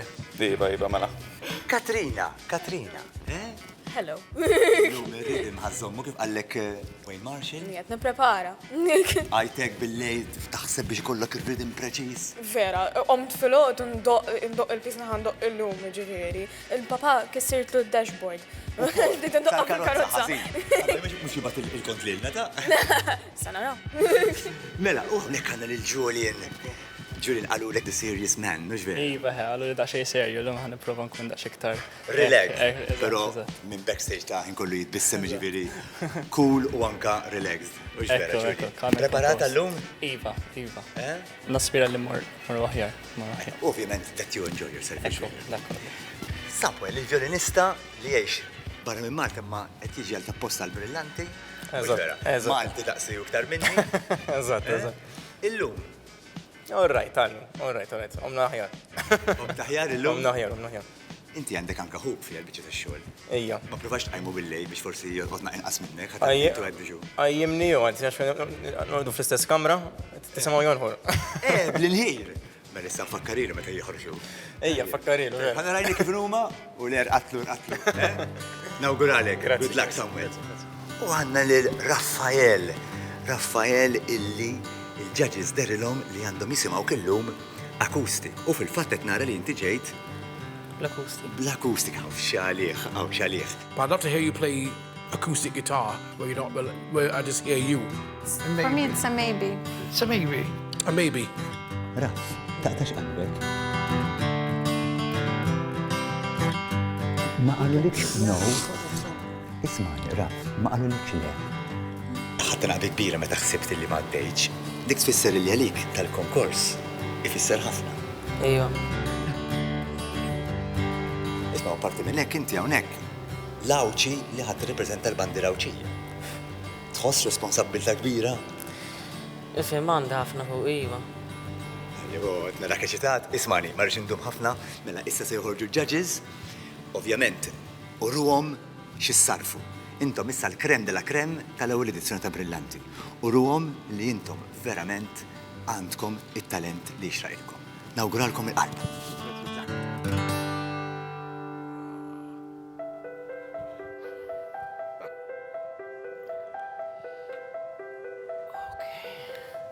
Welcome everybody. Good to see you. And congratulations on getting to this stage in the competitions. Good, very good. Now, it'd be nice to see Kurt sort of come out and play for us today. Kurt. So this will be the first one. So, Kurt, yesterday you played and you had your father playing with you, which was great. So, what are you going to play for us today? Hello, since this is a 1-minute session, I will be playing Smooth Criminal by Michael Jackson by playing a melody and rhythm with the drums. Okay, so I've got my stopwatch here. It's about a minute. So when you start, I'll start my stopwatch, my friend. All right, have fun.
Good, thank you very much indeed, sir. Thank you, very good.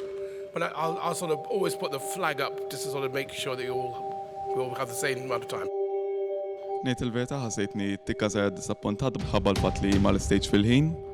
ħatna għazballi bil-double bass drum, ma naħsibx li ħanaddi b'daw l-izballi ma min jafx se jiġi. Thank you. Katerina, you're next. Wayne Marshall għalli li jixtieq li ikolli ftit iktar rhythm. U jiena ħatta li għandhom bżonn nori naqażejjed iktar teknika, nori ftit iktar skill.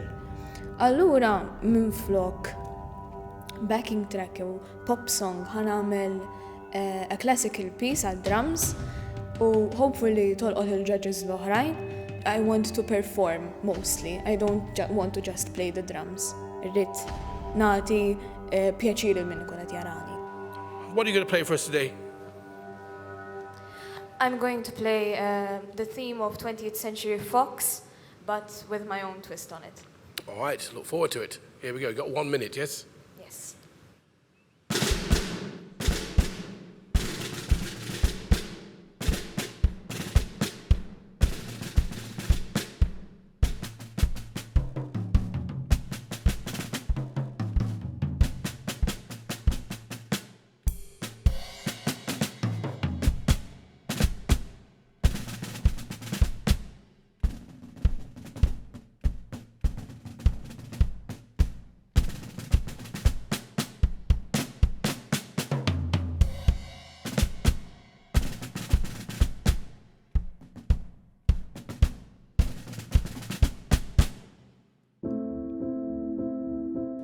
Stajt immur aħjar.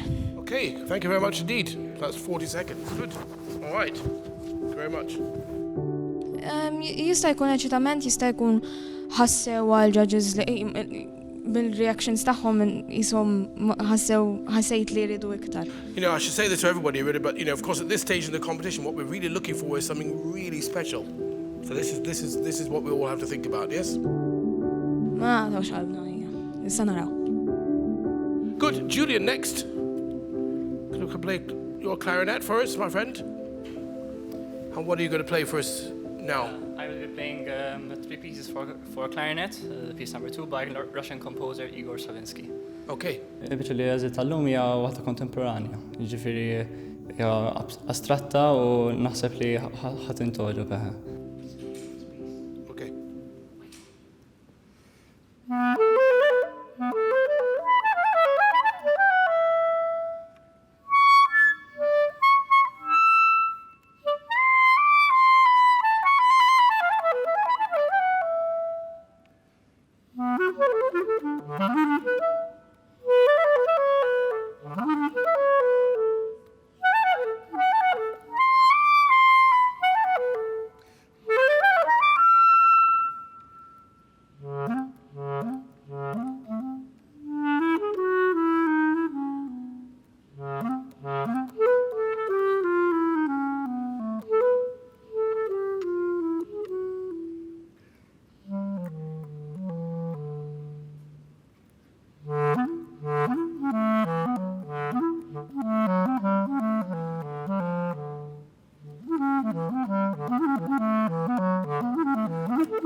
On the top A.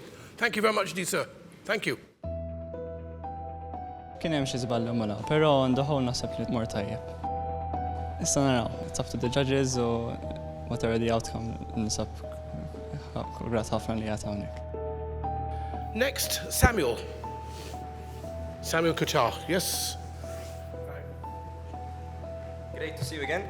And you too, my friend. And I knew you're studying at Trinity College in London. It's yes, great. Yes, yes. Yeah, it's good. I've got quite a random piece for you today. All No right. Paganini or something. It's Flausino Valle. I don't know whether you know him. He's a Brazilian violinist. He was a Brazilian violinist. Jascha Heifetz made him famous, actually. He made an arrangement of one of his Brazilian folk dances. So this one's called Ao Pé da Fogueira, and it actually means by the fire. You can... All right.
Perfect. Great timing. Good.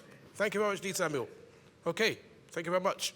Alright, I mean, zgaraw li żewġ noti, ma naħseb il-karattru ta' Brazilian folk dance kienet hemm żgur. So tajjeb mort. And lastly, finally, is Raphael.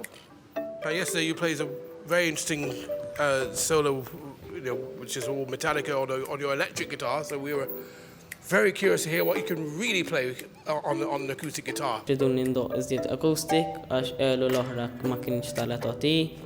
I just feel like you are a young person, a boy, trying to present a work that's for a man. La, ma jidu hekku, bijem trid timxi. So what are you going to play first, my friend? So today I'm going to be playing Asturias, but I will be changing to improvise to how I can really play. Okay, improvisation. Perfect. You've got 1 minute.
much indeed, sir. Thank you. Sedni li murt sawa ma bl-ara u bl-umdita dejja bdew jieħlu f'xi kultant imma dejjem sibt fejn nista' inżomm u tkompli ma tieqefx. U rajt li t-timing kan dejjem sewwa u dejjem sod. We've heard everybody that we need to hear now, so we'd ask you to leave now, and then we will be back in touch with you. Laqwa mhux laqwa li tħallna u daqqejna dik l-importanti. We made some music, that's what matters. Thanks a lot. Thank you.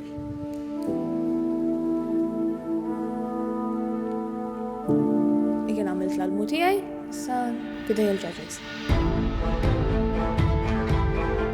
Okay, guys, so very interesting first group there of artists. I mean, what was the sort of general impression? It's uneven, sort of, it's up and down. Not everybody is, according to me, of the same caliber. I have in mind some of them who are, to me, a bit better than the others. Jekk ma taddix, m'hemmx tagħmel, laqwa li ħadd ħafna gost. I think he played with a certain confidence, and again, if I remember correctly, he said yesterday he was 17. I thought, he played phenomenally well. I really enjoyed his selection. Was interesting. Ma nafx, jien minix qiegħda f'moħħ il-ġurija. We were able to see him really playing the guitar as a proper instrument this time. So I'm not sure I felt anything special about that performance. Very exciting. There's a certain maturity about him. He is a virtuoso in the making, I think. Yeah, of course. He is a virtuoso in the making. I think he really showed what he's made of today. And I think for his age, it is a very, very fine achievement for him. Yes. So I think it's fair to say we've come to a decision about this first group. Yes. Yeah? Yeah? Yes, we Agreed? have. Good. Yes. Grazzi tmur ukoll lil Epic, Colombine Casa by Bonds, Daniel's Shopping Mall, 1919 by Marsovin, Chemimart, Chic Medicine Clinics, MRCD, Benna, Coca-Cola, Lourdes Opticians, Sparkle Image, Crea, Best Deal Properties, JB Stores, Gazan Mamo, Babylino, Gazan Zammit, Remax, Era.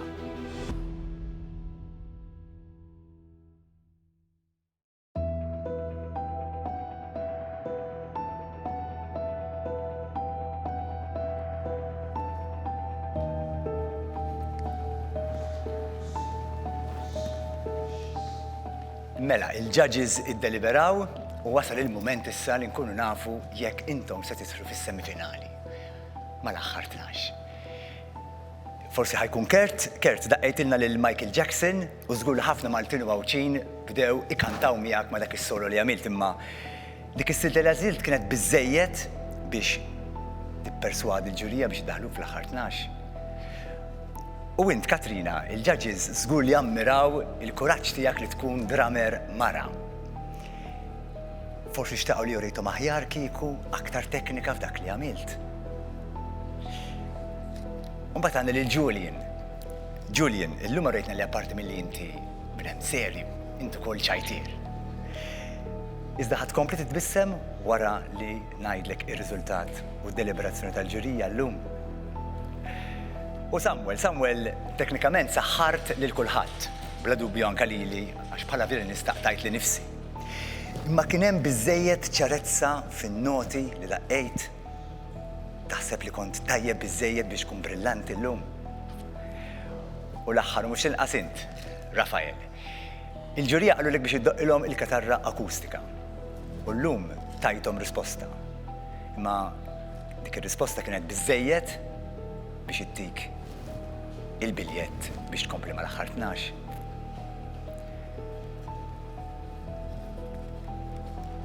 Katrin u Kert imxu pass il-qudiem. Katrin, Kert, l-avventura tagħkom magħna tispiċċa hawnhekk. Ningrazzjakom u nawguralkom ħafna affarijiet sbieħ għall-futur. Grazzi.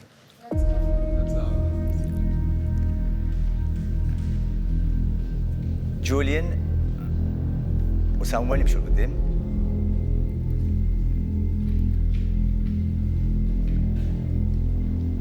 Samuel, Julian. Komplu studjaw, għaliex tħalltu fl-aħħar 12 tal-ewwel edizzjoni ta' Brillanti.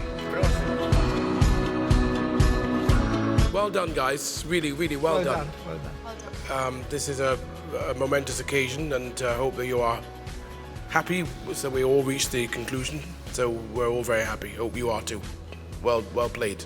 Julian, Samuel, l-ewwel żewġ finalisti ta' Brillanti. Mawx bħalkom, bravi.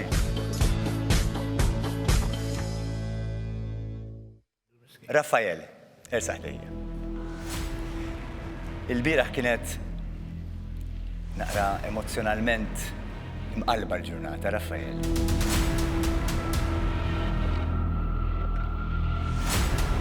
Kienet ma nafux, mbagħad sibt li ma ddejtx, mbagħad fl-aħħar għaddejt. U llum ridt turihom li inti il-kitarra taf id-doqqa vera. U l-ġurija apprezzaw dan u għaddejt mal-finalisti mal-aħħar 12. Prosit! Your last performance on the electric guitar was great, but now you played on acoustic guitar, so we could really see and hear what you were really all about. I think that helped us a lot actually deciding. So congratulations, my friend. And Prosit, meraviglia, impressionajta kollha. Bravo, bravo Raffaele, bravo.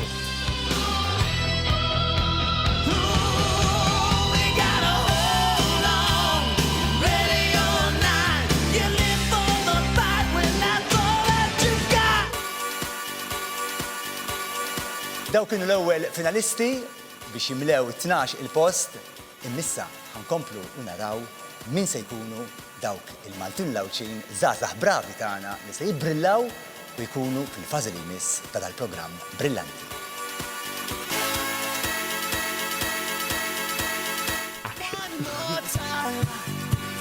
Edu ħosni tajjeb ħafna. Tajjeb ta' eċitat. Confidenti, però mhux iżejjed. For me, it's yes. It's a good achievement. I mean, Anka Wayne Marshall is one of the best conductors. He's a brilliant pianist. It's great to actually be accepted onto the next round. It's amazing. Eċitatu, u looking forward. Ġuna u xieġri. Kull ħaġa li qalu li qed nipprova indaħħala.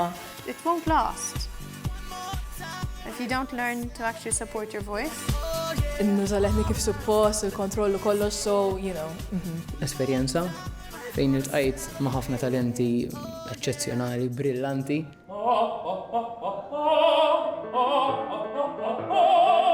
Ambjent ta' familja.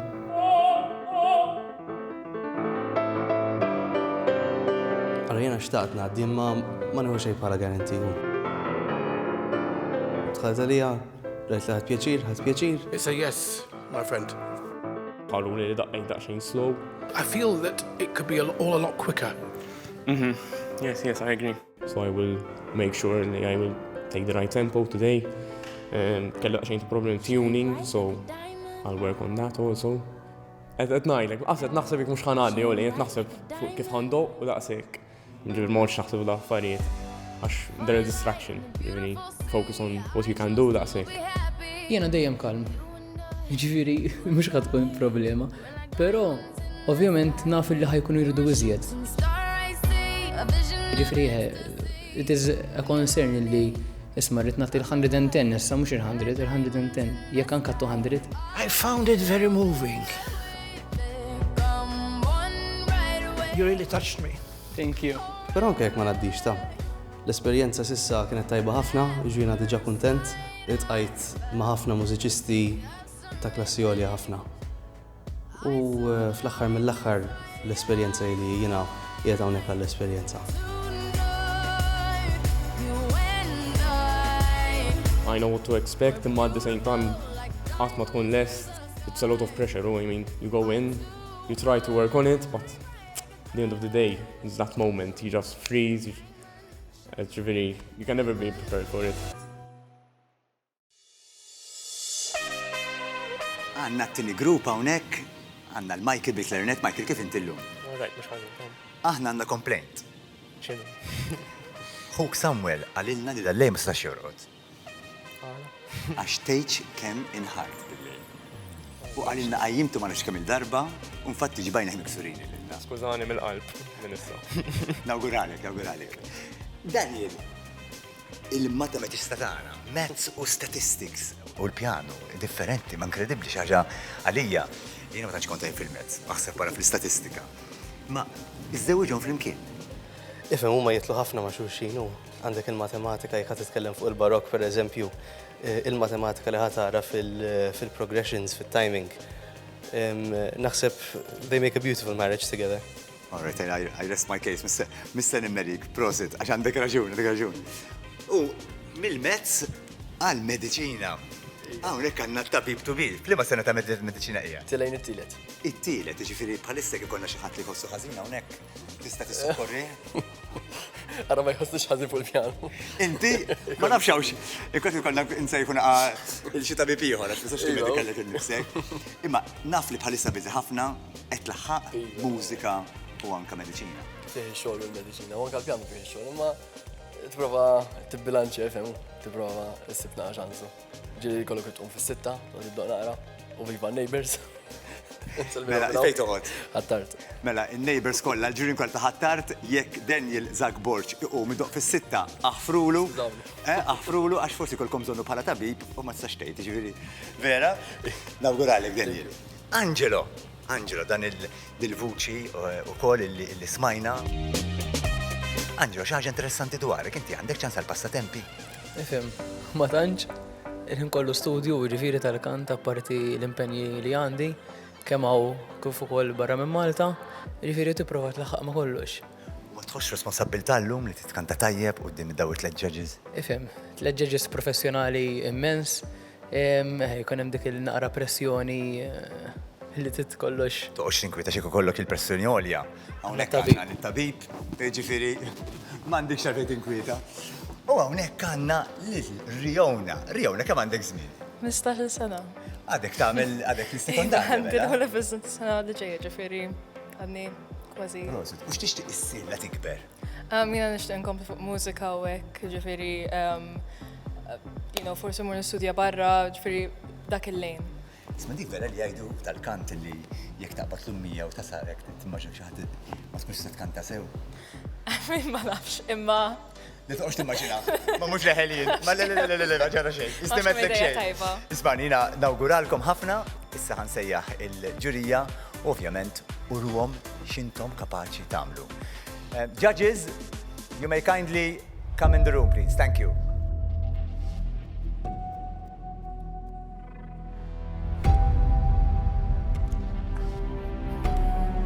Welcome, everybody. Good to see you again.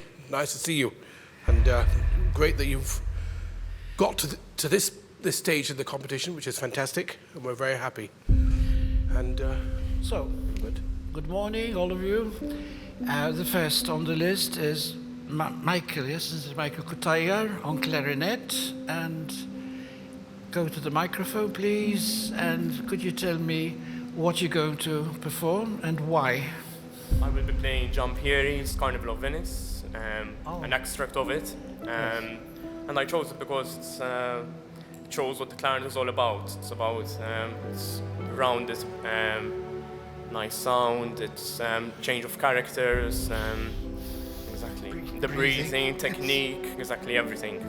Providing a piece exactly that shows my character, trying to show my abilities on the clarinet also at the same time. Go ahead.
Thank you. Thank you.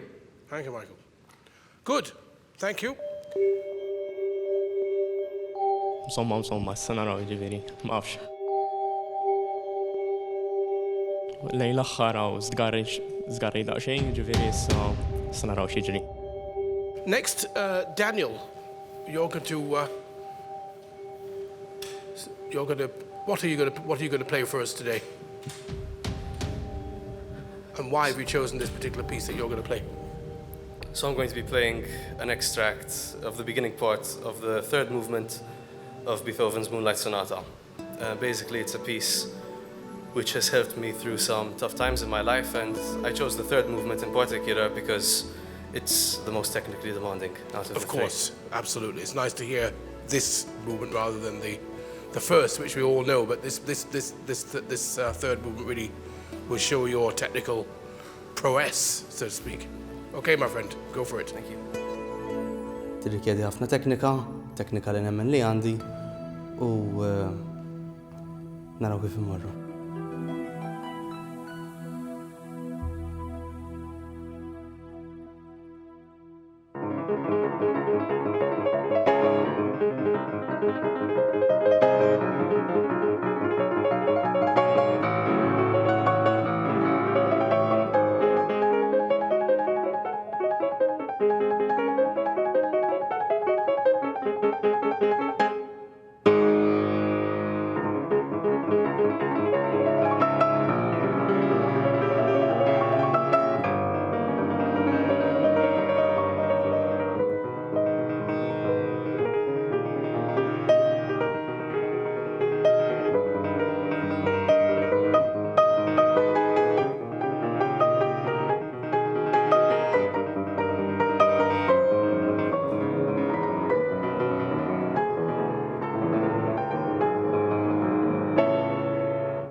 Okay, is that it? That's it? Yes.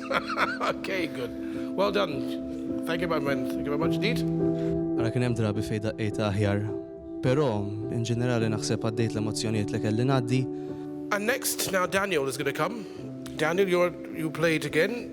What are you going to play for us today, man? I'll be playing the third movement as well of the Moonlight Sonata by Beethoven, an extract of it, the last part actually, the one with where there's the cadenzas. All right, okay, good. Let's hear it. Ma kienx faċli tażel xi ħaġa f'minuta u tkun tista' turi l-bravuri tiegħek, però sibna xi ħaġa ħelwa għalihom.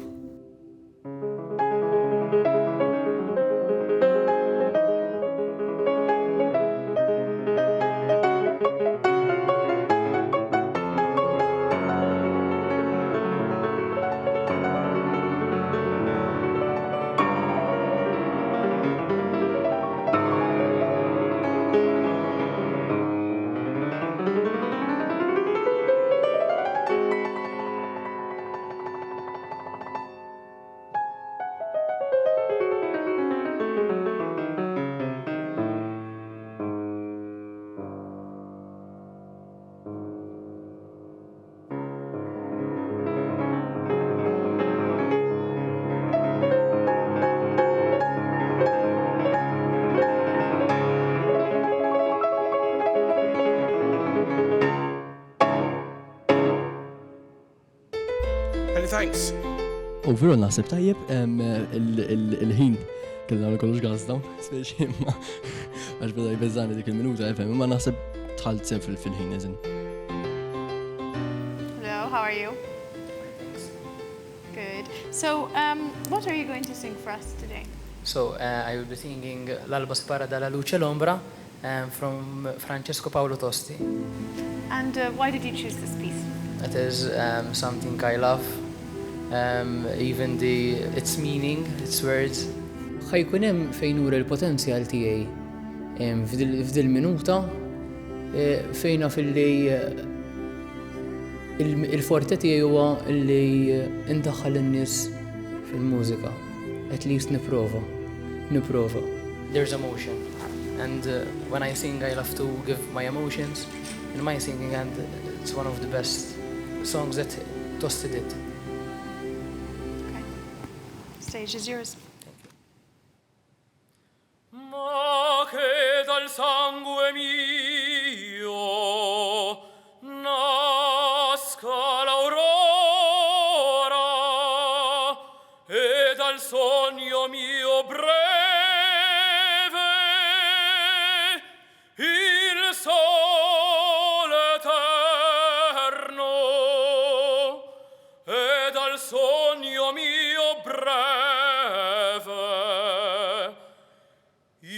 sole eterno.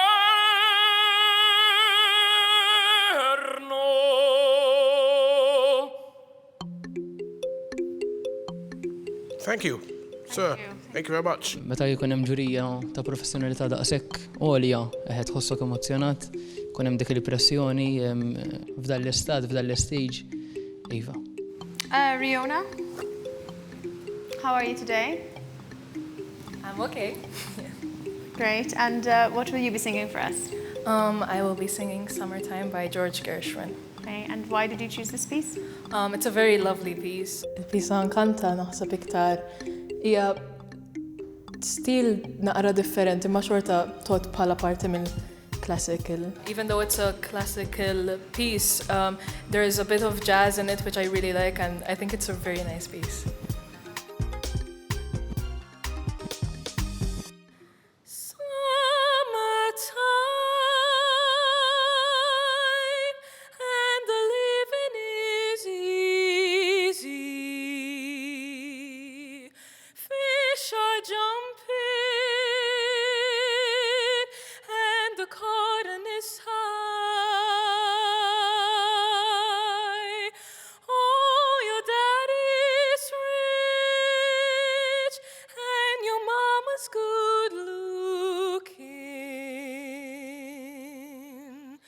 So hush, little baby, don't you cry. One of these mornings, you're gonna rise up singing. Then you spread your wings and you take the sky. Till the morning, there is nothing can harm you. With Daddy and Mommy standing by.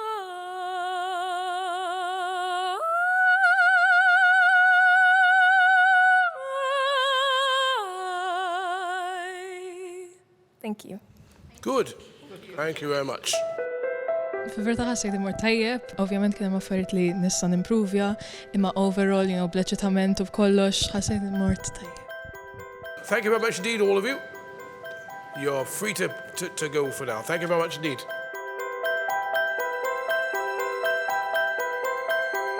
Ħallu fidejn Alla, fidejn il-ġurija. So, the second group? As a second group, generally, I was a little bit disappointed, actually. Two pianists playing part of the same movement. Well, yes. I don't take any guarantees, and I mean, you can never be too confident, but I mean, we'll see what happens. It's up to the judges, and they are fantastic musicians. I wasn't sure of all the notes.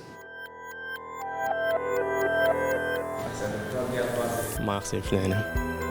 Għax daqqo ħafna jar minni ġiviri ħaqqo, aktar minni żgur ġiviri, sanaraw. But I don't know, I just felt like the flow, every note was not flowing. We had two singers, completely different styles. I thought that's really difficult to have it unaccompanied. She sang Summertime a fourth lower than the original pitch, so that was, for me, a little bit disappointing. Yes. Kolla kemm aħna konna mużiċisti vera bravi u kantanti wkoll. Ġifieri, di fuq il-judges huma jiddeċiedu huma jafu x'inhu l-aħjar. I really enjoyed it. I really enjoyed that. And his breathing was relaxed. It didn't really sort of lift me. I'm afraid he didn't finish off very well. I also felt, was the piece anything special? I mean, nħallu fidejn il-ġurija, huma l-aħħar brillanti. Naraw fidejhom. So have we reached a kind of conclusion on this one? yeah, It's a bit difficult. Grazzi tmur ukoll lil A to Z Electronics, Cose Casa, B4 Group, Centro Casalinga, Victor Azzopardi Jewelers, Portuguese Dry Cleaning, Kwienet tal-Lira, Karpiza, Immagine Casa, ESS Lighting, B&M, Adore More, Omajko Weddings, Camel Brand, SMS Mondial, Centro Moda, Hypnose Vitafoam u Deco Gallery.